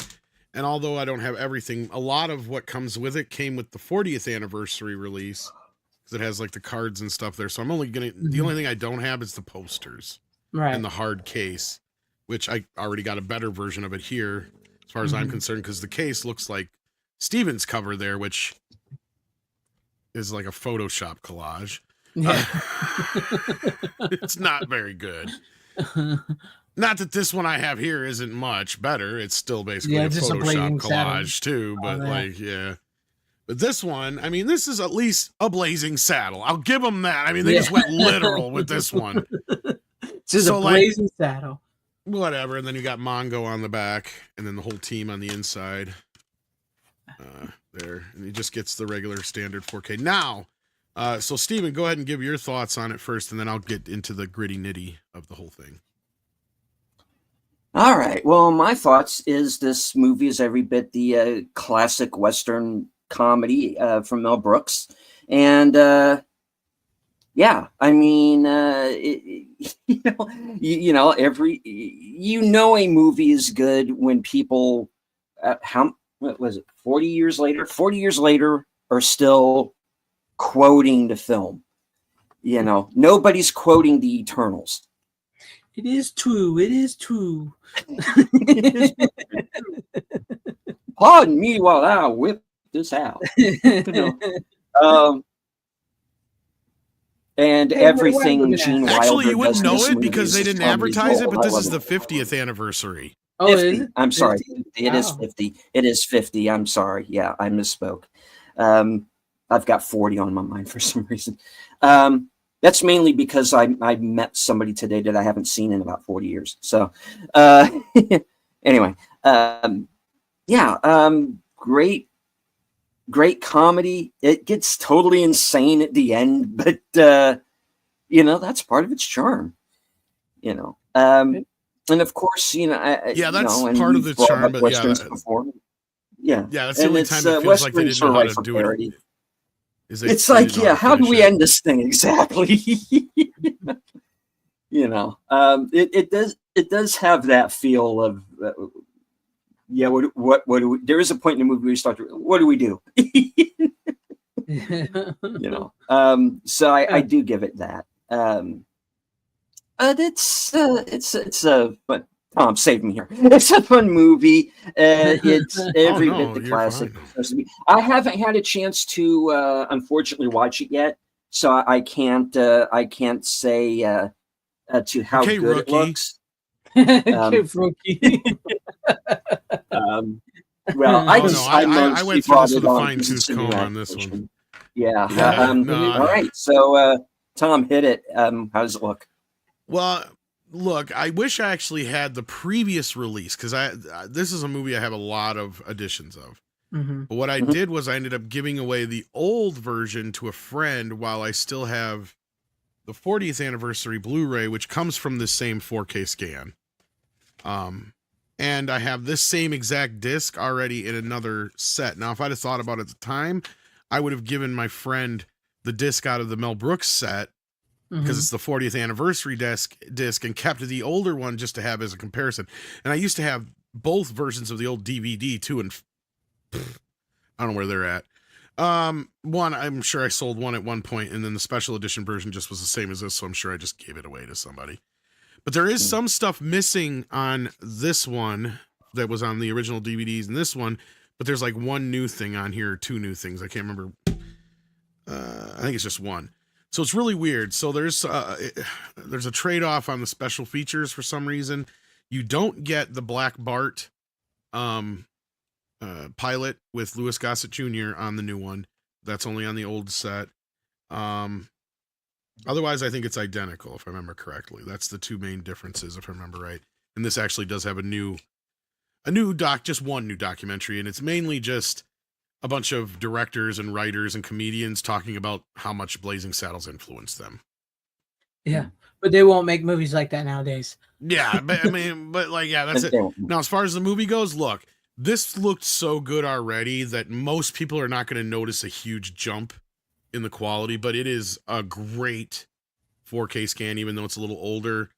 Warner Brothers doesn't seem to have done much to it. I think I only remember maybe one or two scenes where I noticed a little bit of manipulation that was a little overdone, but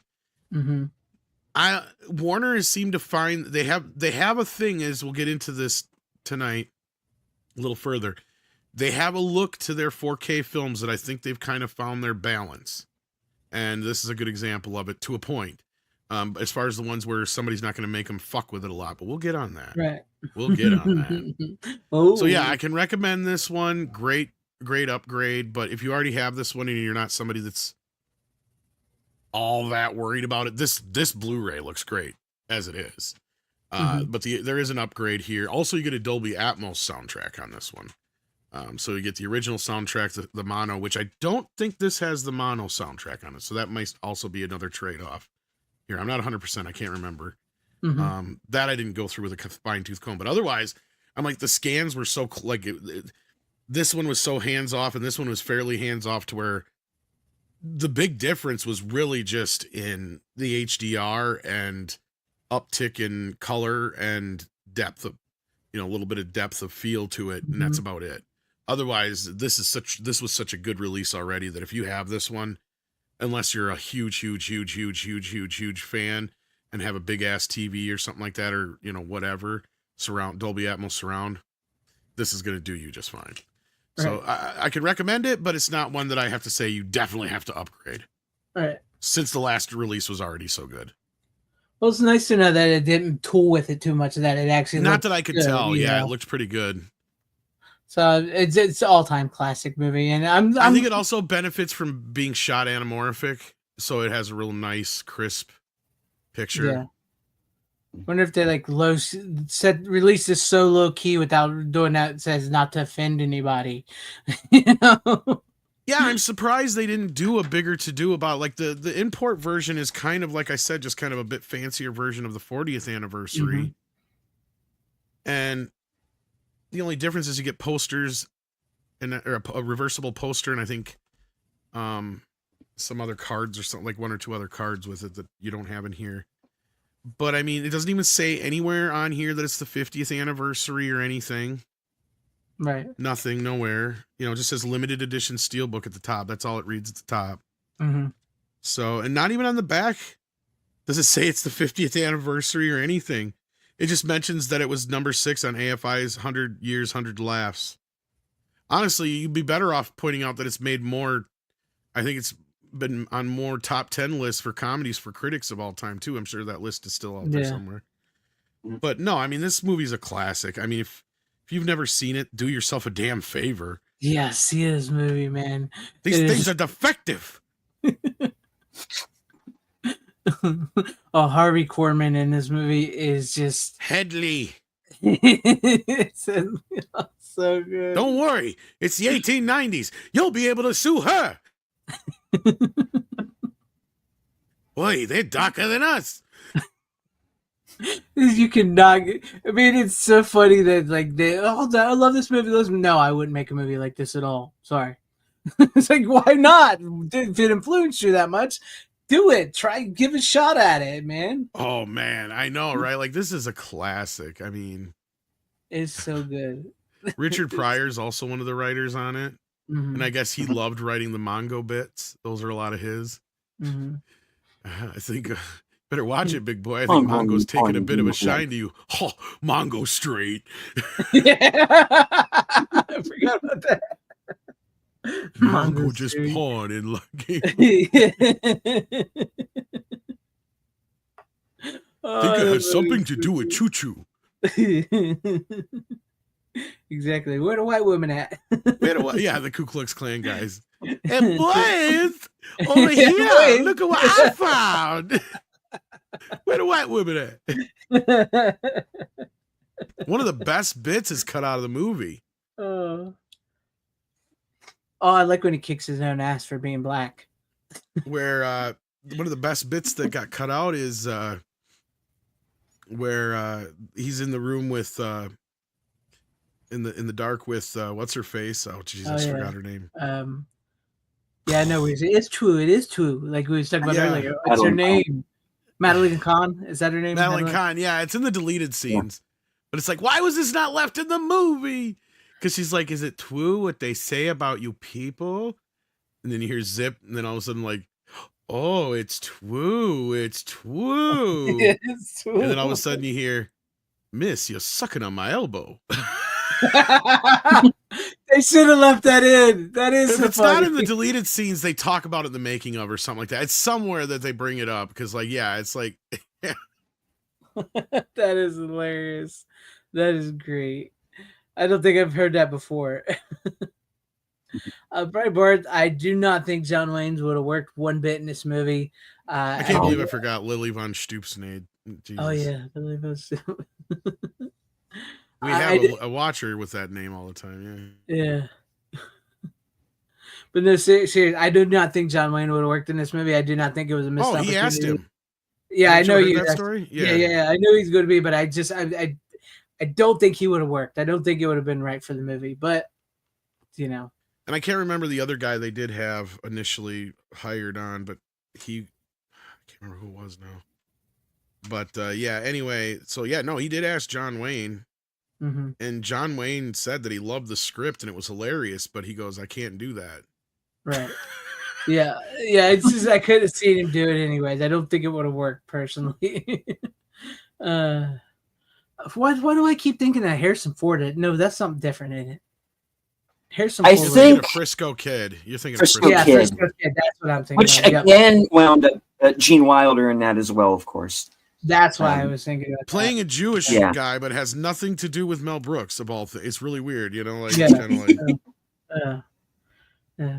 But no, this is a great movie. No, the only times the movie kind of you can tell they're using either some stock footage or there's a couple of shots that are a little, like I said, second or third generation, and for some reason they did some little neat or DNR work on them, but not very bad at all. Like very, Right. not even to where I would gripe about it. And I thought the Atmos soundtrack was great. So I mean, I didn't notice any upgrades to it or anything like that, but we'll get to that in a bit. Yeah. I mean, it's such a good movie. I do plan on getting a lot of these newer ones that I haven't brought on, that Todd's bringing on. It's just I haven't been able to get them at this And I'm moment. down to 2, so yeah. I got one left. All right. So I'll show it. We can either breeze through it or not. It's up to you guys. But I'll just show. I wasn't planning on watching any of these. These actually changed the movie because I ended up watching The Wrath of Khan. I watched part 2, Wrath of Khan, because of the unification thing that came out with William Shatner. So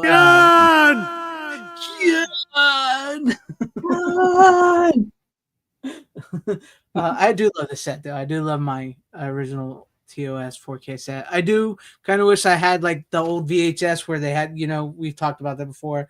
Wish they would have lined them up like that separately. That would have been great. I'm still pissed at them for the way they released them. Yeah, I don't blame you. I waited though, so I knew something because it's Paramount. You got lucky, but so yeah. I waited. I was like, I know they're going to do that. But no, I watched it. If anybody's watched it, I don't know if you watched it or not. I watched that unification thing where they brought back Kirk, where he gets to say goodbye. I don't want to spoil too much, but I watched that. It was really good. It's a little wonky with the CGI and stuff, but it's really good. And it just made me want to watch the old Star Trek movies. If I had time, I would have watched more than Wrath of Khan because I was planning on watching more, but I just did not have time. So I watched Wrath of Khan, and it's that movie. I don't care what anybody says. That movie still holds up as a Star Trek movie. It's incredible, and I don't hate the first movie either. I like the first movie. I know a lot of people don't like the first movie, but I do like the first movie. But yeah, just that unification thing where they brought back William Shatner.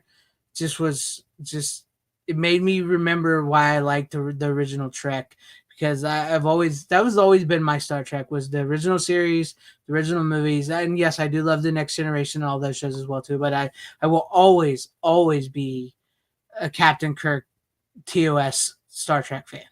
That's where my heart lies with Star Trek. So I had to watch Khan. I watched Khan. It's such a good movie, and yeah. So yeah, like I said, we didn't have to talk long about it. If you wanted to, it's up to you guys. But What does God need with a starship? Who does God need with a star? Sir, you have a starship. You Genesis. have Genesis. Why must we continue this? Genesis, I will what's follow. Genesis? Yeah. I love it. I love his like. Let me look No, it I up, will- but I don't understand what you want with a progressive rock band from the 80s. Phil Collins is kind of a weirdo. Coming in. That's not Genesis though. That's just Phil Collins. That's Phil Collins by himself. Yeah. What's that one with the Reagan puppets and all that? What's that song? Oh, Land of Land of Confusion. Yeah, Land of Confusion. Yeah. I always remember they played that one like so Spitting many image times puppets. Yeah. on MTV. It's crazy. But no, I don't know if any of you guys have seen that unification. I highly recommend it. I've seen Alex it, Kurtzman mostly. and what's his name are not involved in it whatsoever. I'm still kind of confused on who did this. Personally, I'm not. It is technically considered official, but it was done by a bunch of fans. They got permission from everybody involved, and it was like a labor of love. And there's actually 2 parts to it, or 4 parts to it all together. And Mhm. yeah, Robert Meyer Burnett put out a version of it earlier tonight that has all the parts cut together. So Yeah. it's like So I 15 know minutes. Yeah, No, I I have know to they're watch it. not part of it. I know they're not part of it, but I do know if you watch the credits, Kevin Feige is actually a part of it. Uh, he's credited in that. But no, it's basically old school Trek. It's like it's a great little final nod to Captain Kirk after Generations. What happens to him in Generations? It Well, does I've sort actually of, seen a lot of debate on what's going on in the thing. yeah. It's Um, kind of it's up for debate, I would say. yeah, some people think it's him after he died and him going to heaven Hmm. and his final goodbye to Spock. I interpret it as, and I was told both things from two different people, so I don't know which one to think, that it's actually him when he's in the Nexus. And That's that's what why it he keeps going back and forth, and he's young Kirk, old Kirk, different times, things that hasn't Mhm. happened yet, to him, but like, Kirk's or Spock's death and all that kind of stuff. So like, Yeah. yeah. But also, what's his name is they show a quick thing of him, so I think it has something to do with him. What was his name? His name was Gary. Was that his name, Gary? With the guy with the silver eyes, who was Kirk's friend in the one episode of the Yeah. who got superpowers. Where I can't think of his name. My mind is. Gary But anyway, Lockwood. Yeah. Gary, yeah, they show him real quick, and 2001. Yeah. they show There's him a few real things quick. that kind of do lean into the J.J. Abrams world that Yeah, people are they kind of do kind concerned of. about. And I think Yeah, there's one character that might have been from STD, but then people are confused with another character from Nemesis, so I don't even know at this it point. kind of blends a lot of it together. Yeah. But I will say it's probably some of the best Trek I've seen in years. Just for the fact that we got to see Kirk again, Right. and he was respected. Is that was all that got me the most is because he was respected. He wasn't played as a fool. He wasn't downgraded. It was Captain Kirk. Um, so I enjoyed it that much. But anyways, it really made me want to watch the original movies. That's basically where it led me to because those were so good. I loved the original movies. Like I said, I would have watched more of them if I had time, but I didn't. And so I just started with Wrath of Khan, and it's still such a fantastic, it's one of the best sci-fi movies ever made. Regardless if you're a Star Trek fan or not, it's just one of the best sci-fi movies ever made. But yeah, we can move on or not. But that was my last pick. Yeah, Kurtzman Trek sucks. Plain and simple. Yeah, plain and simple. Some people, that's what I was kind of thinking is like he was like sort of reuniting them in like a godlike way. But like I said, it's very much open to interpretation, however you feel about it. So there you go. Sam Witwer, by the way, does play Captain Kirk. He's like the stand-in. And from what I understand, they used prosthetics and a little bit of CGI. There's Yeah, one some deep scene. fake. Yeah, some deep fake. There's one scene though when he first does turn to Kirk and he shows his face in a puddle of water. I don't know if they missed it or not, but it's clearly Sam Witwer's face. Like when in the puddle of water, you see it like, oh, that's Sam Witwer, and then when it goes to Kirk, it's Kirk. So I don't know if they missed that or not. I noticed that, but anyways, that's just what I want to talk about. Is like basically I watch the movies. I love the movies, so. There you go. Steven, I don't think you have any more, do you? Because the No, Blazing Saddles. that was it. I was gonna close out with Blazing Saddles. Yeah. So yeah. All right, Tom. So I guess it's all up to you if you want to finish out your. Okay, well, I got your a couple picks. here. Yeah, go ahead. Go for it. Do whatever one you want to do first. Let's do this one first. Yeah, let's do this one first. All right, so I got and this just came today. Mhm. So I was really cool. It was really cool that I got it in and I was able to check it out. It is the 4K in Austin Powers International Man of Mystery. And of course I have the old Blu-ray. I swear I have the DVD somewhere too and I cannot find it. But yeah, because this movie has a funky history when it comes to the aspect ratio. Mhm. But I think they finally have it correct-ish, or it's been corrected. Because if you guys, I don't know if you guys remember or have the old DVD, they have both the full screen version on there, quote unquote, 4:3, pan and scan, whatever you want to call it. But it's actually an open matte version. And then they have a 2:1 ratio version of the film is the widescreen version.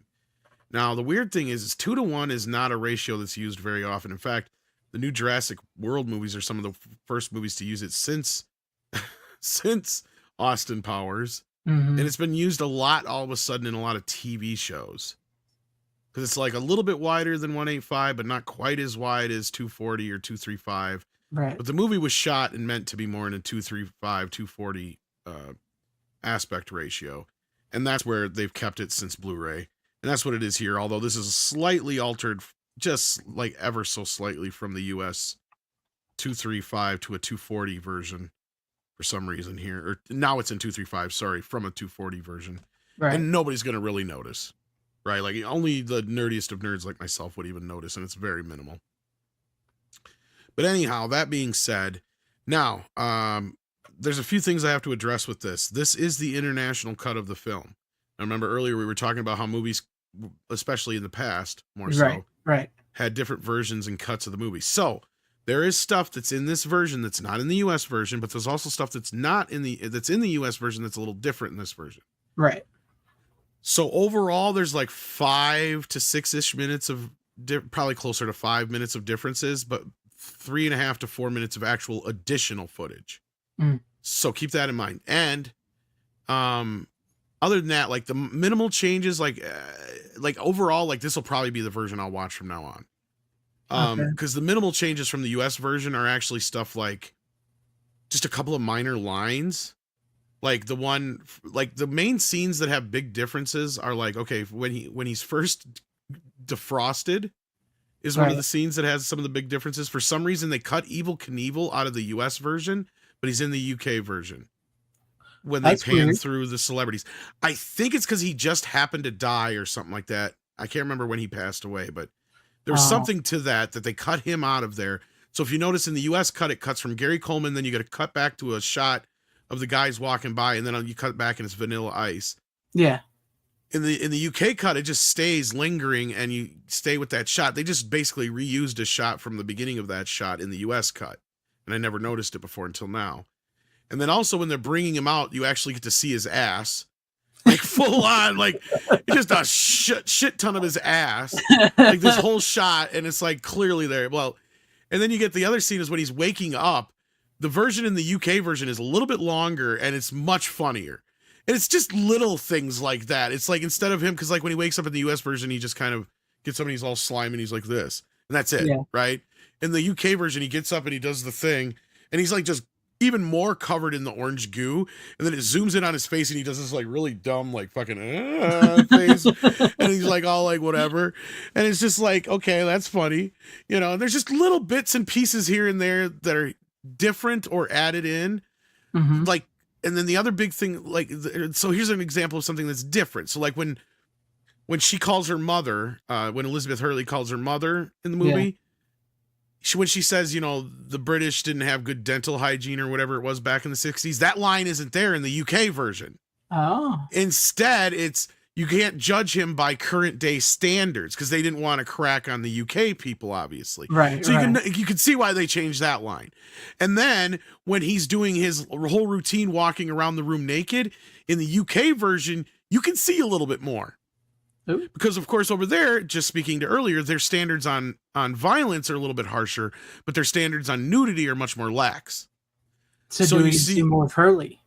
A little bit, but not so much of her, but more of, you actually get to see the Austin penis if you really want to zoom in. Because in the shot where she's hanging on to the what do you call it? The glass that you look through. The magnifying glass. Magnifying glass, that's the word I can think of. She's spinning it around. In the US version, he's clearly got something black over top of him. So you can't see his wiener. In the UK version, it is there. And if you zoom in, you'll probably get a shot of it, and you see a few more shots of his his nut sack. In the UK version, they're just subtle, but you can tell they're completely different takes, but they're just subtly different. And that's the main big difference there. But then otherwise, it's not until you get to the end of the movie, near the end of the film, in the last 30 minutes is where most of the additions are. And this is some of the stuff I was sending you in the background. Because you get two famous cameos cut out of this version of the. I don't know how they didn't make it into the US cut. It's like why they're not there, I don't know. but you have Rob Lowe and Christian Slater's cameos get cut out of the film. And there's even a callback with Christian Slater later on in the movie. So like the biggest bulk of the stuff that's added to this is in the last 30 minutes. And it mostly has to do with every time one of the henchmen dies, they flash to their friends or family dealing with their death.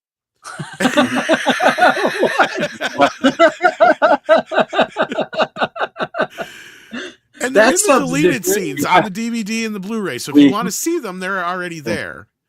But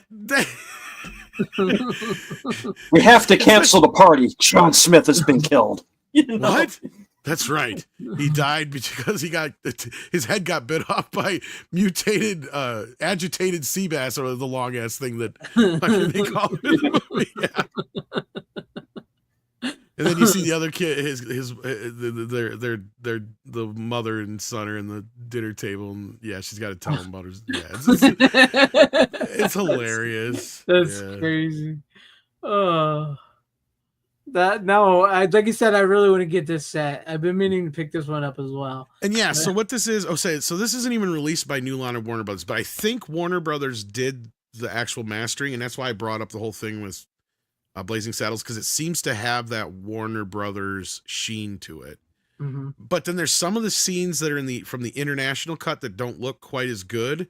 So they either look up converted or something. But then there's other shots that look fine, and they're like from the negative too. So I don't know how they cobbled this all together, but it looks amazing. So for like 90 to 80% of the film, it looks amazing. There's a few shots. There's like one or two shots where they did the same thing with like Blazing Saddles, where for some reason they applied some DNR to it, and you can see some static floating grain, right? Like, in a chunk. But it's only like for a few shots here and there. It's never, throughout the film a lot. I mean, otherwise, this is one of the more balanced, well-looking 4K films. And the old Blu-ray didn't look bad, right? Like, because I compared it to a lot of it. Yeah, so this is not even the worst-looking version of it. This may even come from the negative as it is.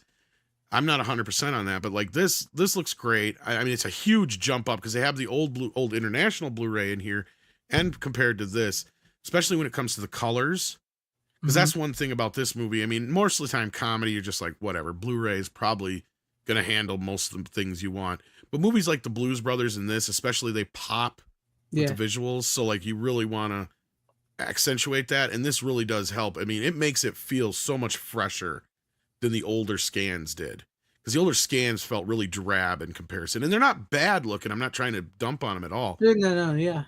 But like, it just, this scan, the color was just like, whew, like it just popped out of the, being newer film, 98, 97, whatever it was, 97. Yeah. So it's a later stock film. So by that point, they had kind of mastered that, and it looks really good. Even the composite shots look really good. Like, to the point where, I mean, I even noticed in like when they do the split screen stuff in the original film, or in the original, like, it's like I always noticed when I originally watched it before, I meant to say, like, I noticed that Jack Napier, sometimes they would intercut 2 or 3 of his cuts, and you could see him like fading between cuts, and could tell it was all the same continuous cut. I noticed like 3 more here, because it's just, it's so clear, and you're like, you could see everything pop, and you're just paying so much attention that, like, yeah, because when Jack Napier's like, get my this, get my that, I want my overnight bag, and I'm getting this, like, that's from like 3 or 4 different takes, and if you're not looking at him, you can't tell that they're cutting it. It's really funny. But anyway, that's cool. Yeah, so check it out. It's actually fairly decently priced. I have a feeling Diabolic and those guys will probably get their hands on it soon anyway, so I don't know if you want to wait for that, Greg, or if you didn't order it already. I mean, with the shipping and handling, that does that does jack up the price a little bit, but I'm curious, just get it through Amazon UK. Yeah, and I do want to. I'm hoping the US does a version of it, and we get like all 3, at least the first 2 movies in 4K. I could give a shit about the third one. Yeah. I don't know why they like the full story of it, but I always thought it was like I always thought it was because it was like a James Bond thing. Because I know I think that was happens the with James excuse Bond. they used. Because they have her come back and have her, in it. Yeah, well, like most of the women that James Bond falls in love with turn out to be bad, and they end up getting killed, and then he moves on. I think that was next. the joke, but I think that kind of rubbed some. That's the only thing I don't like about the sequel. Me too. Otherwise, to me, the sequel's, I hate to say it, superior to the first film. That's just In my like, that's, opinion, anyway. yeah, that's just the one thing they do. I honestly do think they get wrong because they build up the love story in the first movie so well, and she seems so, and she's real. She has a mother and everything, and all of a sudden, oh no, we knew she was a fembot all along. It's like, really? Although I will say the first film has a better story. The Mhm. second film has more rewatchability. That's let me make an addendum. Yeah, there you go. Like as far as objectively, the first film is clearly the best of the films. Mhm. But subjectively, where like if I'm gonna watch one, I would prefer watching The Spy Who Shagged Me. Why? Because Mini Me is the funniest fucking thing ever on film. Hit the stick. Somebody put a freaking bell on him. You're so adorable. You complete me. I love you. You complete me. You're good. You need a Yeah, I'm notch. right here. He tries to bite the cat, and he's like, "No." Just the two of us, No, you and I. You and I. And that's the one that ended up beating Star Wars. It actually Yeah. knocked Star Wars out. Eee. Was Jim little fella. Carrey supposed to play Dr. Evil? I always thought it just assumed he was going to do both. No, not that I know of. Yeah, Because here's no. the funny thing, and this is the SNL connection. For those who don't know, Dr. Evil is Lorne Michaels. Yes, it's No, Mike really? Myers, but he's doing his Lorne Michaels impression. And it is, once you know that, and you listen to Lorne Michaels, you're like, motherfucker, he's Dr. Evil. I honestly, now you can, when you He's can like, you hear him "Hello, talk. I'm Lorne Michaels. Yeah, are we Welcome gonna to really Saturday put Night you Live. tonight? Yeah, we've got a great show. Shoot, yeah. Now that you say it, you get it. Yeah, And I guess the right was something that is something that Lorne does all the time when he doesn't like a skit, you know, and people are getting all like, "Don't you get it?" It's like, yeah, right. Moving on. And I'm sure at some point it was like he got the whole, you know, it'd be nice once in a while if I come in and there were some freaking donuts left for the boss man, you know. That's probably where he got him spurging out all of, you know. Yeah, probably. Now that you say that, because I've heard, I remember, like I said, I watched Saturday Oh no, Night Mike Live fully back in the admits day, it. In so- fact, it might even be on the commentary. I'm trying to remember when he said it, but he's like, "Oh yeah, it's Lorne Michaels. I just took my impression of him." And a lot of the little isms are Lorne isms. like right. And he doesn't do the finger thing, but Lorne started doing that once as a joke. He went to the $1 million. They'll start laughing at him in today's day and age. I'm cool. I'm with it. I'm hip. Macarena. Oh. Shark with freaking laser beams on her head. That's all I want. Well, since you've been gone, they were put on the endangered species list. So instead we got sea bass. Are they ill-tempered?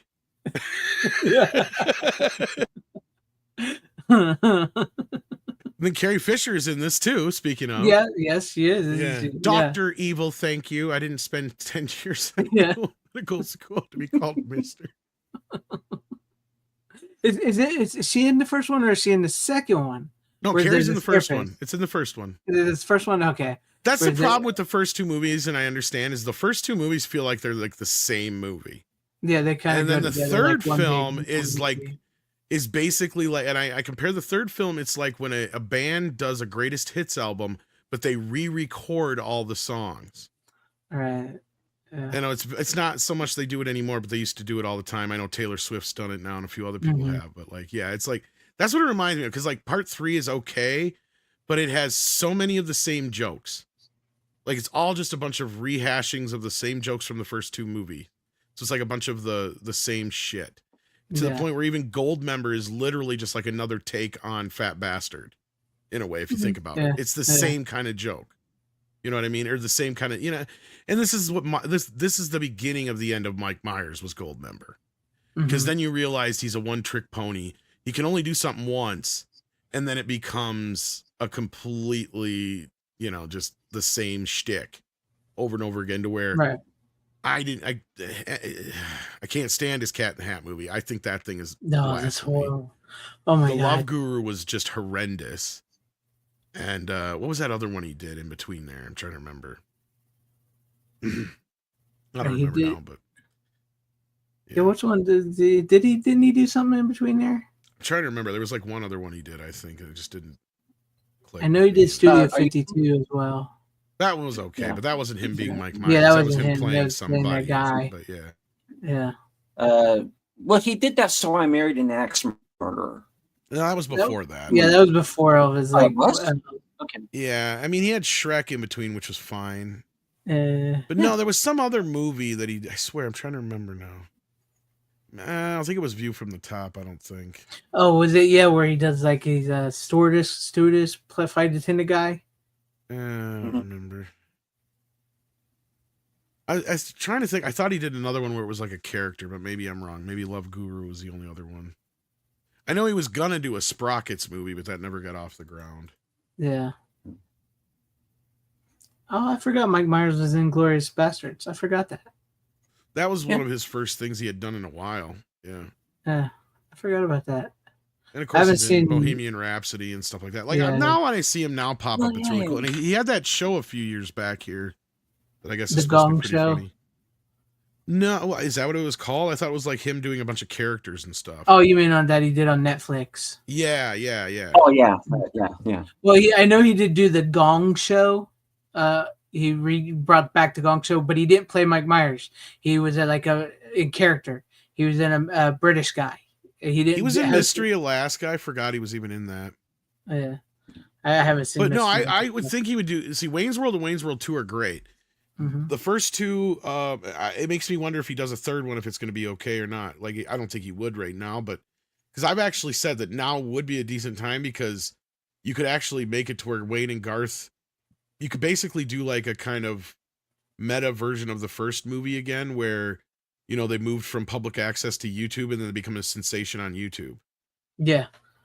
Because they're basically doing what we're doing, Yeah, they're basically podcasting stuff.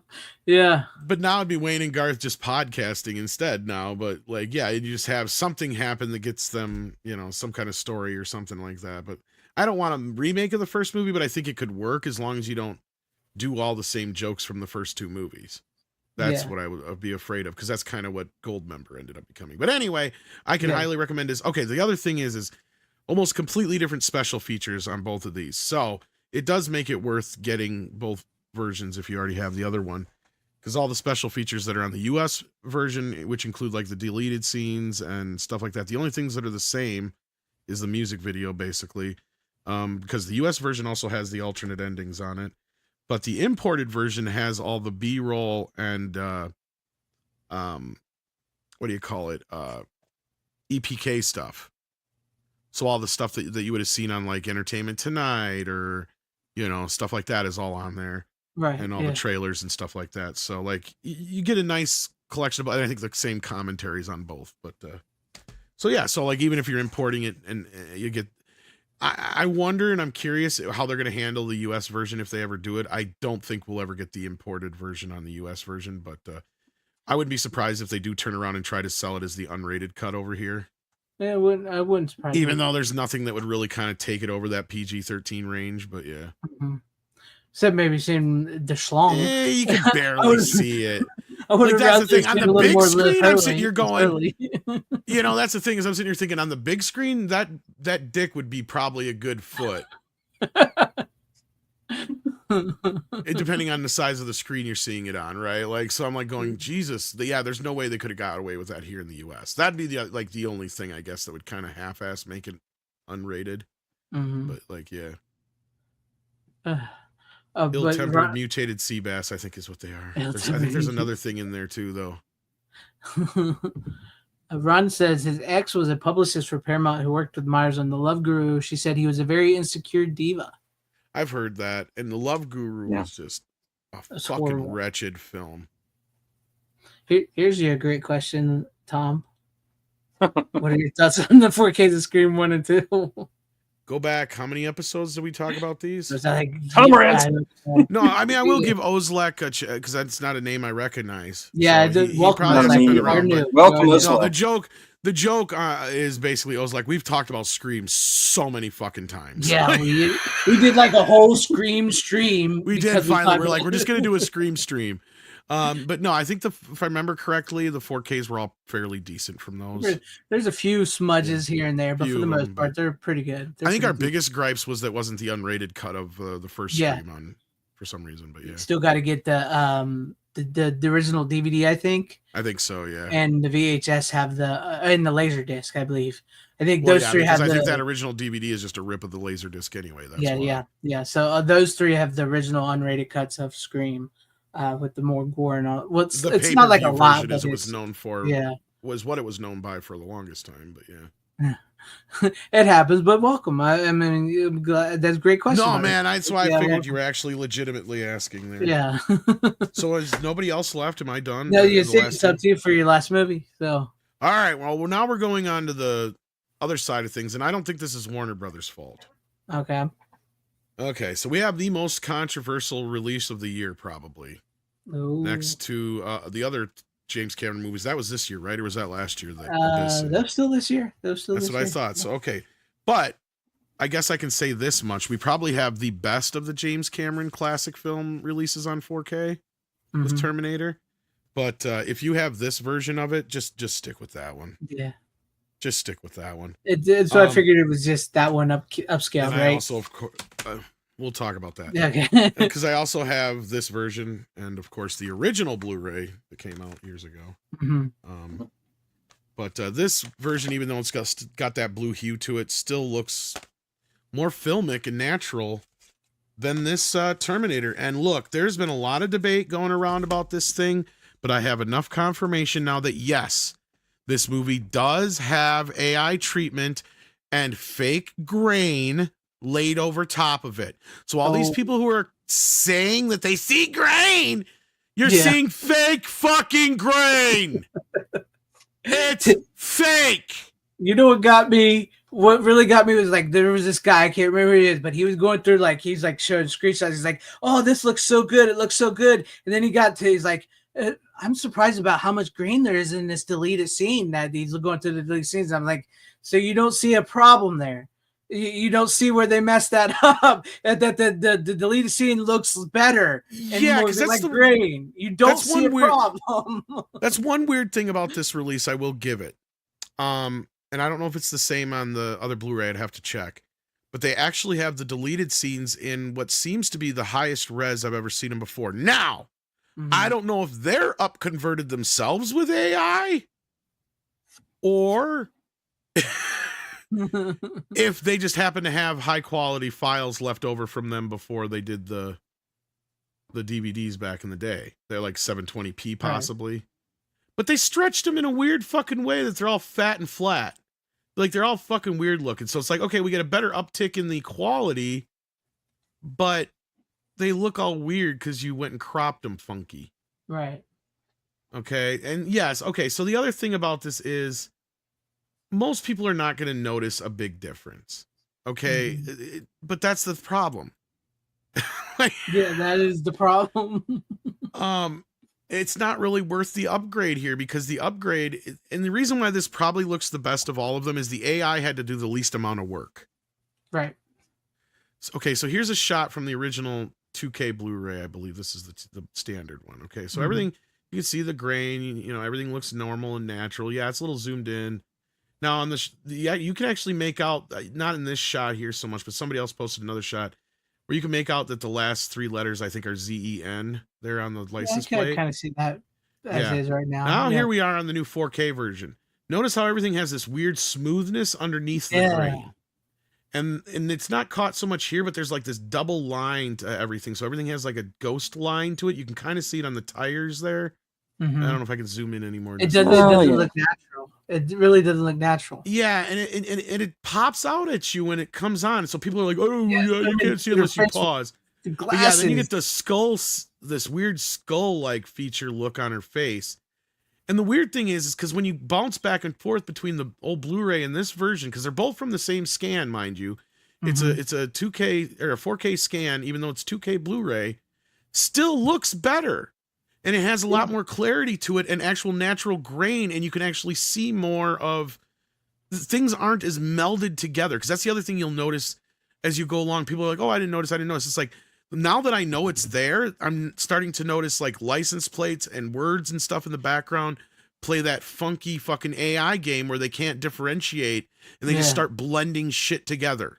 Yeah, you can tell like they blended the sunglasses into her face as if they were part of her face. Exactly. So that's what the AI does. So then to hide that, they're adding a layer of grain over top of it. They didn't have to fucking do in the first place. It's so If it's you so just left lazy. it alone. It's so lazy. It's just so damn lazy. Just to, oh well, we already scared it, so let's just AI it. It's like, What the fuck?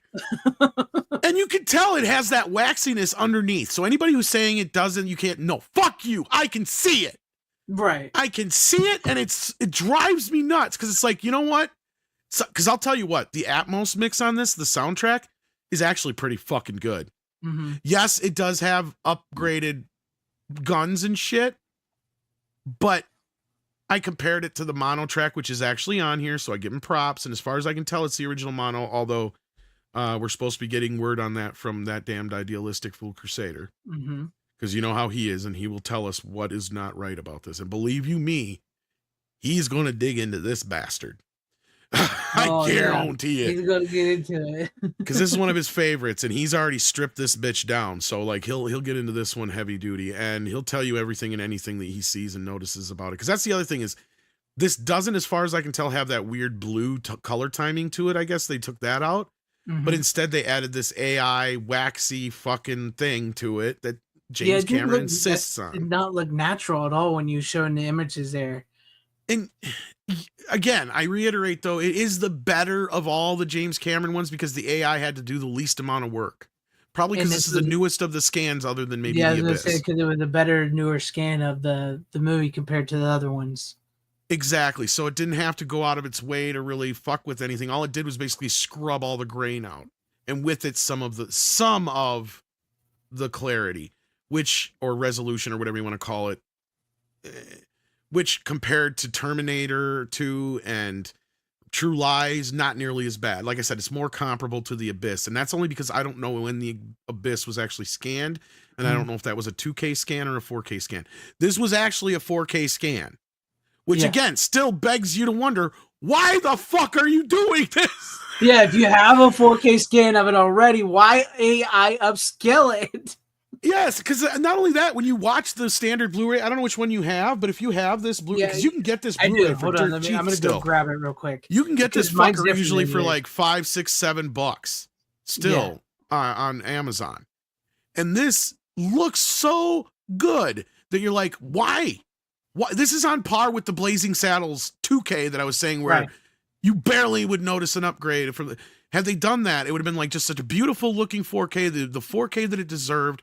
It means the movie at least had been kept in pretty good goddamn shape, considering how many times it's changed studio hands and everything like that. But I'm just so irritated by it, because a lot of people bought this thing, and a lot of people still want it. Now, is it as bad as Jaws 3? No. Is it as bad as True Lies? No. But that still is no excuse to fucking do this and give James Cameron money for this.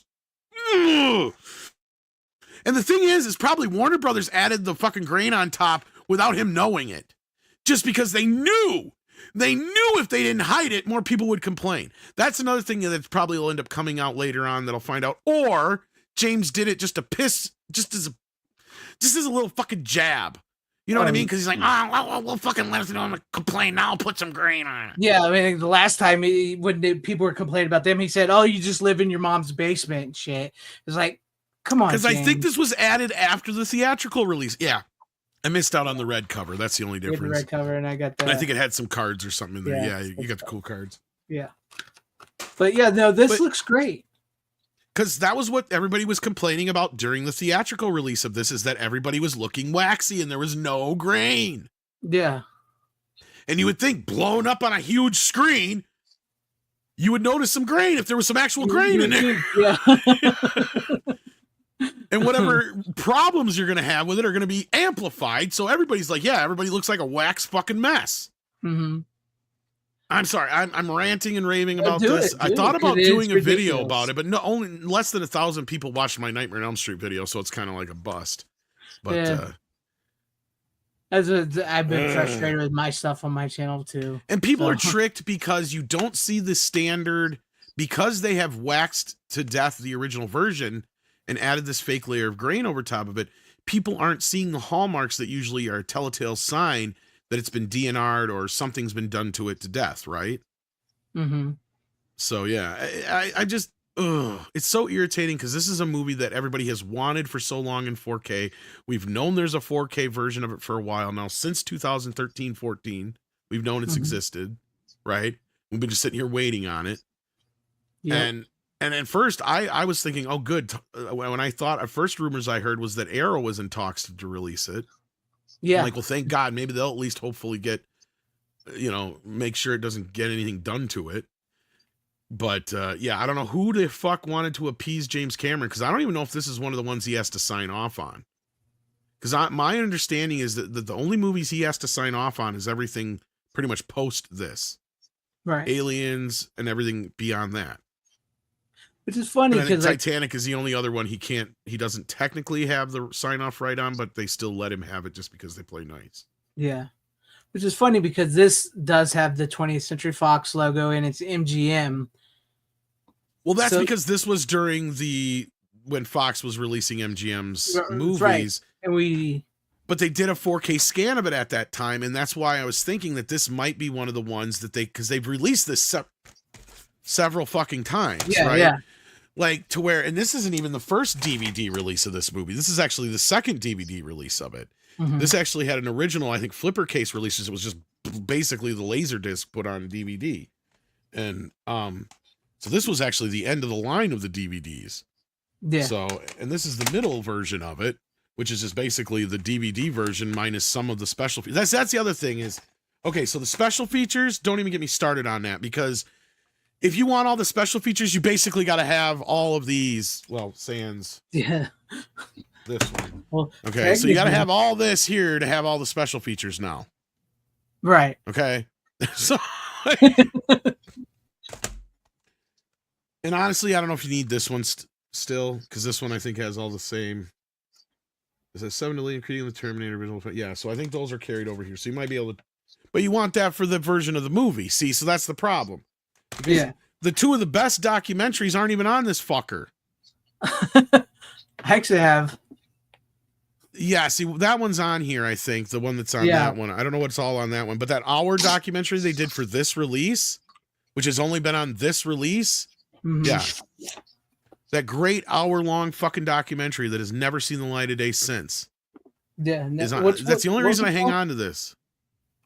What's that documentary called? Do you remember? Does it say? Other Voices. No, yeah, I And don't. I think that's believe on that the- was produced, if I remember right, by the guy from Red Shirt or one of the other major DVD guys that Robert's talked about before too. Because yeah, that's one of those when those guys were doing really great work, right? Like, Mhm. I mean, it is a great documentary, and it really gets into the ins and outs of the movie. But I'm trying to remember. I don't even know if, yeah. So all they have on this one is the same shit. Or Unstoppable: The Legacy of the Terminators on here, but I think that's a carryover from one of the foreign releases. Mhm. So it's not like it's first time it's been available here in the US. So you do get a new documentary on here, I think. So yeah, I've never seen it before, but it has like Edward Furlong and all the guys in it from T2 and all talking about just the director of T3 and everything. It kind of seems familiar, so I don't know. Maybe it's something I've seen somewhere on a T2 release. I don't know. I could be wrong. Maybe. Someone in the chat knows. Let me know. But yeah, it's finally showed up here for the first time in this version, and it's just kind of there. And they deleted. But now, I think this actually does. They did finally bring back the commentary on the deleted scenes that had been missing the last two releases. So again, it's kind of a mixed bag of weirdness how they do the special features. And don't worry about what the damned idealistic fool crusader will do a much better version of it than I ever could. So that's another reason why there's no reason for me to, because he'll go through every in and out, everything it's missing, everything that's different, and all the versions previously. So he already has a version out there of the previous ones, so check it out if you haven't already. It's it's mind-boggling to know that these movies are about the dangers of AI I know, right? and stuff. And Cameron, I don't know what Cameron is thinking. I don't know if he's just doing it to piss off the people because he wants to make the blue people movie so bad that he doesn't give a shit. I don't know what it is. I don't know what it is and why he's so lazy about this. I just don't get it. And it sucks that they have to. The people that are working on these do not want to do what they're doing, but they have to because Cameron has the sign off, which we don't even know about Terminator. So why would they let him do it at the Terminator if he doesn't have the sign off? I don't just because he's James Cameron. Yeah, I don't know, man. It's ridiculous. But I was thinking the upside of that is if like Arrow had gotten a hold of it, they would have probably finagled a way to, if not had both versions on there, is what they would have probably done. Yeah. The James Cameron approved version and then the basic straight scan probably. But anyhow, I wish I could recommend it. Unfortunately, I cannot. If you already have that other version, or if not, get your hands on that version. You're probably better off. Yeah, I think I'm you good could just with see this. from the screenshot we showed that the quality is not. It's just whatever you would have gained from the 4K got washed away, basically, which is the sad part. So yeah, because as soon as you zoomed in on that image, it immediately did not look natural. Immediately, just like the trees and everything, immediately didn't look natural, and of course, our face looks horrifying. So. And is it every shot? No, there is some amazing looking shots in the movie, right? Like, yes, are there some shot? And I have a feeling that's what the Damned Idealist Crusader and some other people have said, and that I agree with. Like in some beats, in some scenes, especially in some of the darker scenes, believe it or not, the movie actually looks really good. But then you jump to like some of the daytime scenes, which should look better. Yeah. For some reason, is where the waxier stuff starts showing up even worse. But then there's a couple of shots that are like close up of Reese and where you can actually see his pores and everything. It's like, okay, now that looks more natural. Like that, like clearly the AI didn't have to do anything really to fuck with this scene. Right. See, that's what it really is. It's more of a measure of the AI didn't mess with this scene so much, so it looks better compared to this scene where it did. And it would have looked better if they just left it the fuck alone. Right.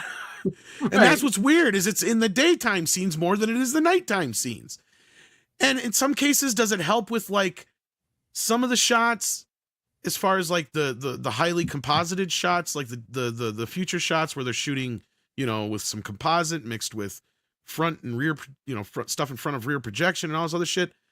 Some of those shots maybe look a little bit better, but then they didn't even go in and it's like they leave in some of the camera like flecks and specks and hairs.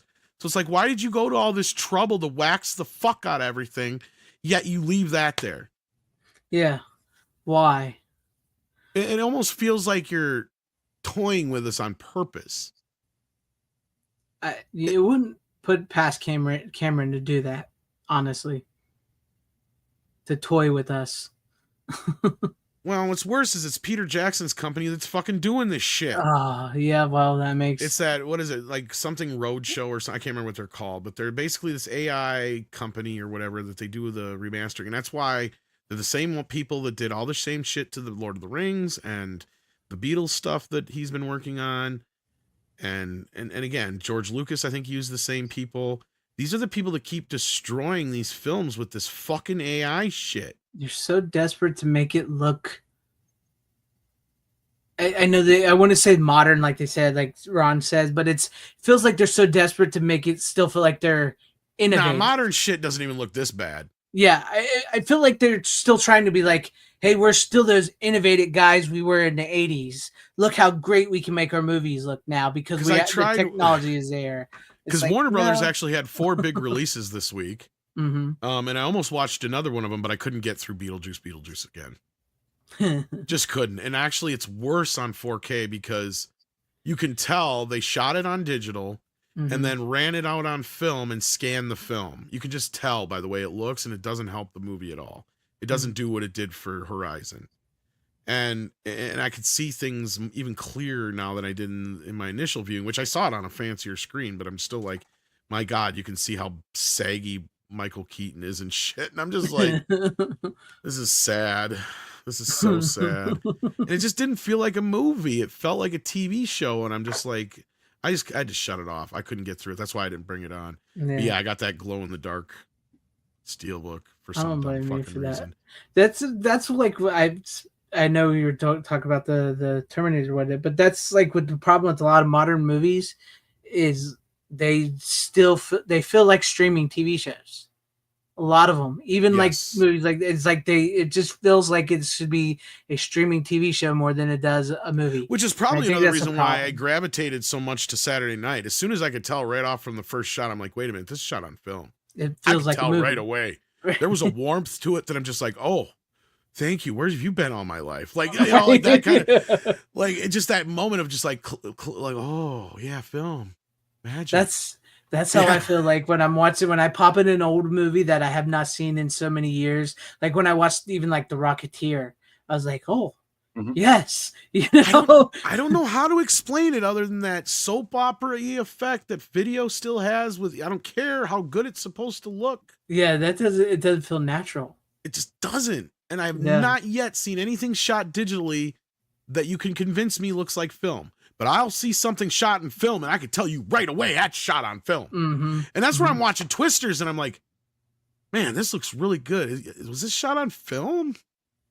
Right. And then I'm like, okay. And I looked it up and it said various ones. So I'm like, okay. And I'm trying to pick out what is what. But then I watched the making of afterwards, or like one of the behind the scenes things. And a lot more of the movie was shot on film than you'd think. So I'm thinking a good 90% of the fucking movie. And I'm like, it shows. And you can tell. And the movie itself ain't that great. That's why I'm thinking that might be one of the reasons, unsaid, like an unspoken reason, why people kind of gravitated to it. Because it feels like an old film. Exactly. Shot on film. Yes. And the only thing closest that I've gotten to yet has been Horizon. That's the only movie that I will say that is, God, Costner came goddamn close. It's not quite yet, but it's close. However he did, whatever he did, it worked for that movie, but he didn't shoot anything on film as far as I know. It's all done digitally, and then they did the process where they put it out on film, then scan the film for the version we have everywhere else. Right. But just however he shot it, lit it, did it, that was the closest to this point that I've ever seen anything shot that almost feels like film. Well, to take it back around again, wasn't Maverick, didn't we learn that Maverick was shot a little bit on film or something? Some of it, because there were some IMAX shots, and anything IMAX is usually shot on film unless they do it with the 6K cameras now, which that's the thing for Top Gun. Some of it was, or a lot more of it than you realize was shot on the 6K or the 8K cameras or whatever, especially all the stuff that's in the cockpit because they can't fit an IMAX camera. Yeah. So, but maybe that's like, if you notice some of the films that sort of succeed or some people gravitate toward it, they have that filmic feel to it. So there's a warmth to it. There's a tangibility to it. I can't put my finger on it. I never could. But the chemical process of film. Yeah, it's just, there's something about it. And I'm not saying that you have to do the whole process on film. It's real simple. You just shoot it on film. Then you scan that film in and you edit from there. That's all you need to do. Because once you have it in 4K or 6K or 8K, it looks good. Film looks good scanned. Yes. Compared to something shot on digital, even if it's done 4K from beginning to end, like Beetlejuice. According to them, it's had a 4K DI, or they did it with film and scanned that, one of the two. However they did it. Because the only reason I say that I think they did that, because either that or they laid a fake layer of grain over Beetlejuice, because that's what it looks like, is either they did the film process like Horizon did, or they laid the fake grain over it. Because, and then when you're doing that, it still makes you beg the question of, why didn't you just shoot it on film? Because here's the thing, when people are shooting it on film, and this is what I noticed, and this is probably why Twisters and other films that do shoot that, is you don't have 20 takes. Right. You got 1 or 2 takes, and you got to get it done, or maybe 3 or 4 tops. Right. Especially if it's a bigger scene, you only get 1 or 2. So that to me makes it a bigger deal, because then you're planning more, people are practicing more, people are in the scene more. They give it more of their all in those 1 or 2 takes. And that's the thing with most actors, is sometimes you'll have two different actors trying to work together. When it's digital, it's so much easier to work with those people. I'm trying to remember the director who said this, but they said they were working with, because like they had an actor who on the first take was always their best take, but the other actor, unfortunately, was Burgess Meredith, I believe. And this may have even been Sylvester Stallone who said this. By like the fourth or fifth take is finally when Burgess. Oh no, it was Richard Attenborough for Magic, because Burgess is an act. Because like so, Anthony would nail it on the first take every time. First take every time, but Burgess would take 3-4 takes to warm up. So now I could see that he basically said somewhere around take 2 or 3 is where I would catch them two crossing over. And those are usually what you see in the movie. Right. So like now though, with digital, you could play with that a lot more and you probably get more of a chance of catching that pristine take compared to what you used to do, where you knew you only got a few takes with certain people. And you had to nail this shit. Right. Like you had to get that down in 4 or 5 takes, or you're not going to get to do it any more than that. Because not every film is by Kubrick where you got endless film. Yeah. This film's expensive, and that's where I look at that Saturday Night Movie, and I say that movie does not get enough praise because of how they had to put this thing together. It was shot on super 16 millimeter film, and it looks like it was shot on 35 millimeter. They squeezed every single bit out of it, and because at first I was looking at the movie, I'm like, how did this fucking movie cost $30 million? Now I know why. Yeah, and you see every penny of it on fucking screen. Well, not just that, the set, the design. It's like a play, but it's done in a way where it's shot so frantically, and the way it's cut together and the way it works is, you guys got to see it to understand it. Yeah, I do want to see it. It feels like a movie. It feels like a fucking movie. It feels like a movie, like how they used to make a movie with film and actual sets, and nothing's all digital. I miss that. I really do. And that's why I just can't, besides some of the like press that new movies get about the way it's supposed to make you think or feel, it's like I just cannot get into a lot of new stuff because of that. It doesn't have that dream-esque film quality like you were just talking about. It just feels like a streaming. There's something show. About 24 frames per second on the chemical film. Yes. The way it captures light, the way it captures reality. And it's never been able to be recaptured in any other way, shape, or form. No digital camera has ever been able to fully do that. And it's digital always, they've tried, they keep adding, old lenses. And that's the thing. Good luck finding old lenses for certain things anymore. Because they've scooped them all up, because that's one of the only ways they can help to find to help make their movies look more filmic. That's the thing. You keep trying to do this thing that is there. It's there. Right. Yeah. it's I don't know.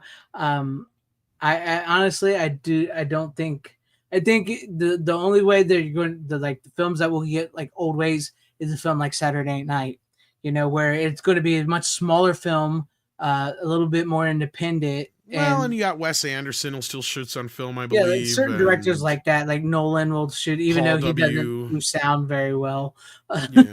Yeah, it's like those type of directors who like are directors will still probably use film, but for the most part, most of these studios and everything are always they're going to go digital, newer technology, plain and simple.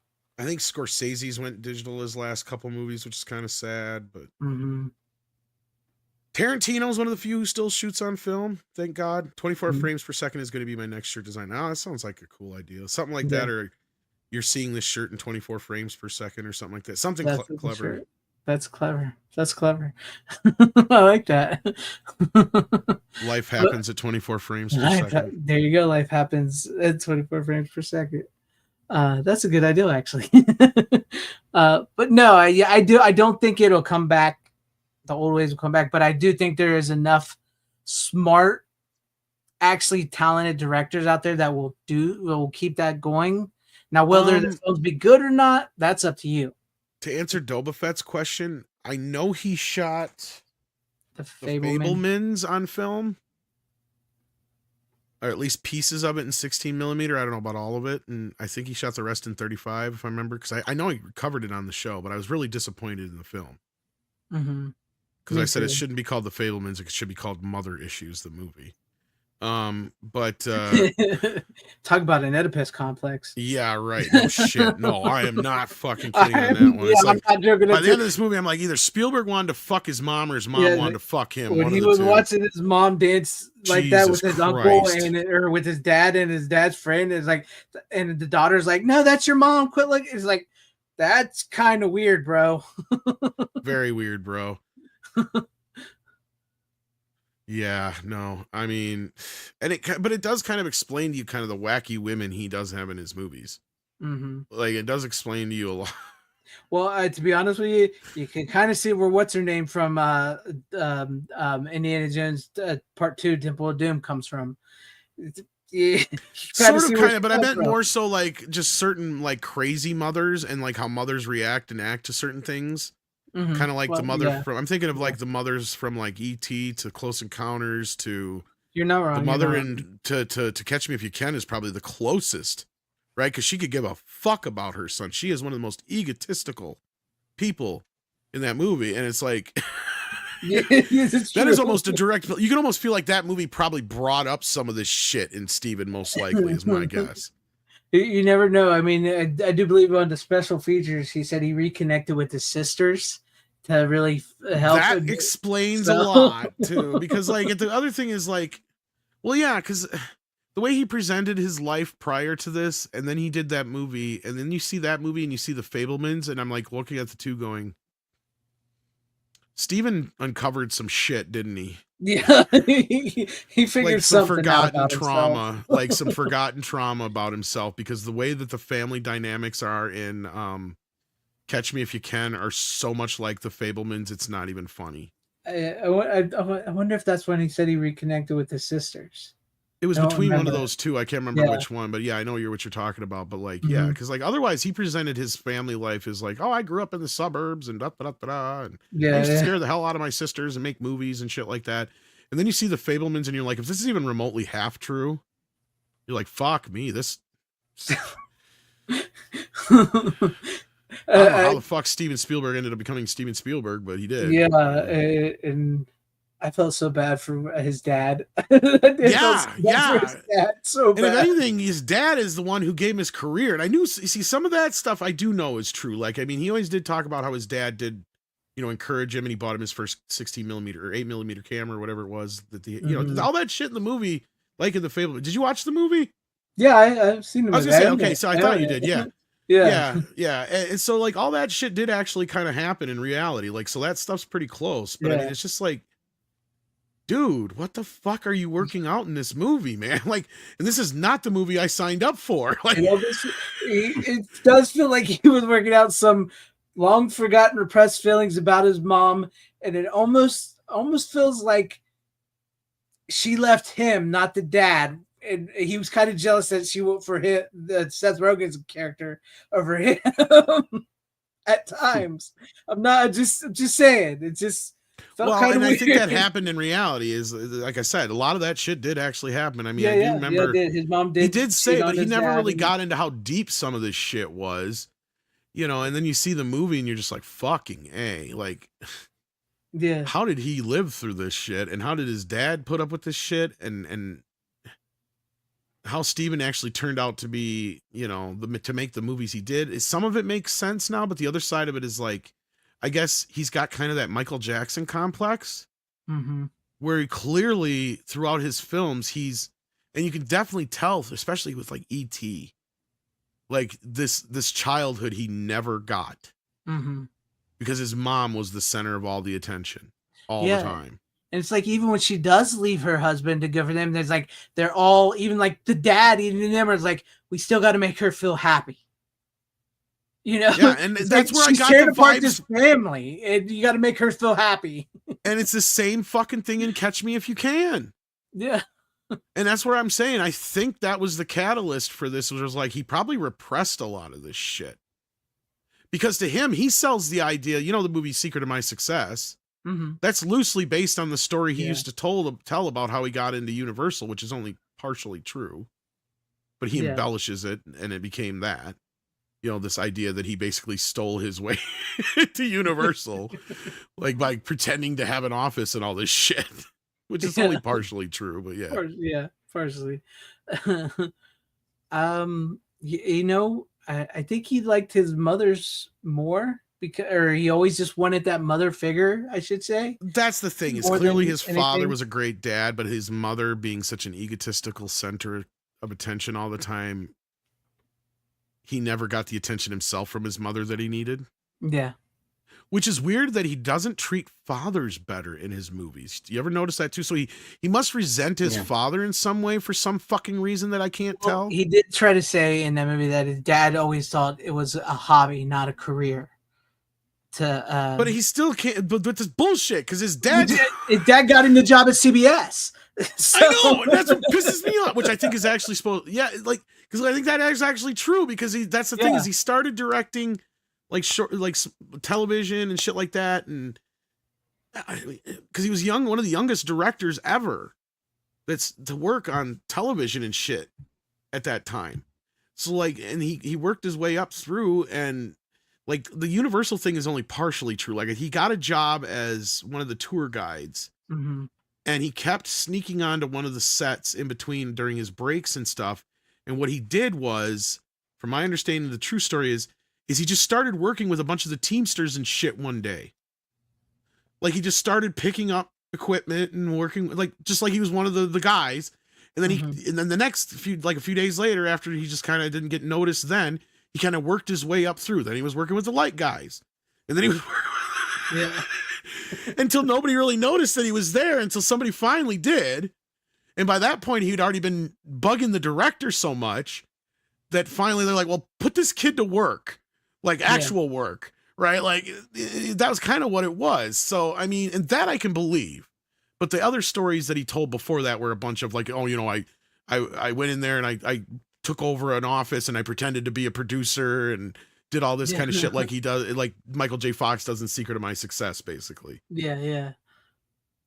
I just, you know, maybe he just got into his own little world, I think, once he became into what he became in, and he really was working stuff out. I don't know how we got to the Fablemans, but he was really working stuff out on the Fablemans. We got from film because we're talking about directors who actually still work on film. He is in Blues Brothers. He's the guy at the end of the movie. Well, that's because of John Landis's whole director thing. Yeah, he puts him in there. Which I think he broke his own record with Beverly Hills Cop 3, and I don't think anybody's come close since. But yeah. Because you got that bar room full of directors, and that's just like a big fucking ace card right there, just like fucking slammed down. You got Walter Hill and fucking all those guys sitting at the bar and shit. It's like, this is true. All right, I mean, you got George Lucas in that motherfucker. Which I couldn't believe that, to be honest with you. Hey. He's just like walking behind that guy in that video. Just he knew what he was doing. He knew what he was doing. Yeah. Because he totally gives the camera that gangsta look. Like, I'm George Lucas. George Lucas. I'm going to the bank. Don't you like my flannel? Because I think that's what he was walking into, was a bank or something. Yeah. It's like, I'm going to go cash a check. Yeah, I know they do explore that in the movie, though, around where they talk about how the dad tells them it's their ideal and everything and all that. Because, like, once again, it's all about making sure the mom looks like she's good. It's like everybody went out of their way to make sure she was happy and looked like she was a good mother, which she's clearly not. I don't give a shit how he feels about his mom right now. Anybody seeing that and anybody knowing their history, his mom was a horrible mother. A horrible mother. Yes. Which, I mean, I'm not saying isn't possibly indicative of the time, because there was an epidemic of, you had the housewife syndrome, I guess is the best. I'm sure there's a clinical term for it, but where you had a lot of women in that post-war era, where, especially going into the 60s, where they felt trapped by this ideal 1950s housewife kind of thing. And some of them, they actually, and I'm not making excuses for her behavior at all. I mean, she was clearly very self-centered and didn't give a shit about her kids or her husband. Yeah. And was all about herself and her own. But the way he presents her is like this, she was such a beautiful, free-spirited. No, she was a horrible fucking self-centered person. Yeah, who straight up cheated on her husband, and like even when they moved, she was so And upset. fucked up their whole family. Yeah. Yeah. But anyways, there you guys have it. That's the show for the night. Sorry. Yeah, we drug that out We way did. We too got long. into a I am so conversation. sorry. When we get into these conversations, it's fun. It's fun, right? But don't buy Terminator. Stick with your Blu-ray if you got it. I just the We did AI have some Sylvester Stallone news before the show. I don't know if you saw it, but Tulsa I didn't King know. is season 4 and 5 or 3 and 4 are in the works. Oh, 3 and So, 4. Oh, yeah. nice. Oh, well, that's Nice. good for fun. That is awesome. Yeah, I guess Sly is really close to signing a very lucrative deal because the show did very, very well for Paramount Plus. I'm happy, especially after he did that one thing for Have you got a chance to watch the show yet? I have not, but I've been planning on to buy that because I don't have the. Say if not, I'll have to try and hook you up somehow. Yeah, I've been planning on buying the first season, and I'll probably buy the second one when it comes out. But after he did that thing for who, I didn't think he was gonna, get any more movie deals. But hey, maybe the tides are turning here. He's looking at a hell of a deal because he's at Yeah. $750K right now per episode. He's looking at getting $1.5 million per episode. Wow. Well, he's got That's to pay a for that new payday. home in Florida. So Hey, yo. Hey, yo. I didn't know about this Tulsa King thing, but now I do. Yeah. Gotta like it. I like it. But all right, guys. Thank you. Jesus, I appreciate it. that's like $10 million a season or more. Like, holy That's shit. a lot of money, man. I mean, depending on how many episodes they do, it's like if they do 8 episodes, I think if my math's correct, that's close to 10. Like 1.5, that's 3. 1.5, 1.5, that's 6. 1.5, 1.5, 9, that's okay. Yeah. So like, yeah, 10 episodes. Yeah. Oh, wait, what am I doing here? Oh, wait. Yeah. So he'd actually do more than that every season. yeah. Yeah. Especially if they do more than 8 episodes. Like, yeah. Or 8 or around 8. Because they did 10 this season. They did 8, I think, the first season or 9. Yeah. So. Well, the one thing you can say about Sly that I think he has over Arnold and Bruce Willis and all the other action thing is he's been pretty money for the most part. Yeah, he had his lulls in his career where he was going straight to video movies just like the rest of them. But for the most part, he's come out of that more than they have. He's been a little more bankable in the stuff he does more than they have. I mean, like even when. Go ahead. Go ahead. No, I was just saying, Ron, just to say, like he was saying, let's hope Sly doesn't pull a Costner. I don't think he will. I think he knows better. I think Sly's had so many ups and downs in his career that he knows a good thing when he sees it. And that's why he's probably trying to sign on for both seasons and he's getting such a good deal. Because I guarantee you, he's not stupid. Yeah. He knows how to wheel and deal. The only times he was stupid was when he's young and fucked up with Rocky, because that's the only thing I can't understand is how he does not have any rights to that. But yeah, I don't get that either. But like I said, he was smart enough to get. I mean, he got out of the straight to video movies and went back into theaters and everything. He's done it better. Even like once what's his Schwarzenegger, Rocky Balboa being laughed at the entire time. Anyway, sorry. No, yeah. I mean, like even when Arnold Schwarzenegger came out after being a governor, even his movies did not, he wasn't cranking them out and winning big over like Stallone was. So, but anyways, he's one of the few actors to be in that pantheon of people that are nominated twice for the same role as well. Yep. Actually, it might even be 3 times. I can't remember now. Because didn't he get nominated for both? I know it was originally for Rocky. Did he get nominated for Rocky Balboa? No, he got nominated for Creed. For Creed, I know. But I was trying to remember if he did for Rocky Balboa as well. I don't think he did for Rocky Balboa. No. But I'd have to I know the movie did get some notice, but like, like it didn't get. Okay, I couldn't remember. I thought he did, but I wasn't sure. And maybe it was Burt, the guy who plays Paulie. What's his name? Oh yeah, I know who you're talking about. But he was nominated for the first movie as well, I think. And I think he also got nominated for Rocky Balboa. I know somebody did. I think it was him. And if I remember, because I remember saying that when I watched the director's cut, I'm like, Burt Young, like he should have been nominated for if he didn't, because that's in Rocky Balboa, motherfucker did a great job, and some of his best shit hit the cutting room floor. Yeah. Like, you should see that version of it. Oh my god. Because you get So I that said- great scene between him and there when they're talking in the fucking alleyway is just the whole movie to me. Yeah. So I said I really love Stallone's period where he brought back Rambo, where he brought back Rocky, with the first Expendables. Like, he had some great, like, a good comeback in that era. In my opinion, I loved his work at that time. But yeah, he's one of the most bankable action figure stars left today that from the past. But I do appreciate you. Thank you, Tom. If you wanted to say something else. No, I just no. Okay. We're just Yeah, we're wrapping we're it up. Let's get out of here. Wrap it up. But thank you, Steven. Thank you, Tom, for hanging with us. Thank you to everybody out in the chat and everybody at home watching. I appreciate each and every one of you guys. Thanks for hanging with us. Make sure you like, share, subscribe to not just me, but to Steven and Tom and everybody. You know, I appreciate you guys. But as always, you don't have to go home, but you can't stay here. How you doing? Bitches leave.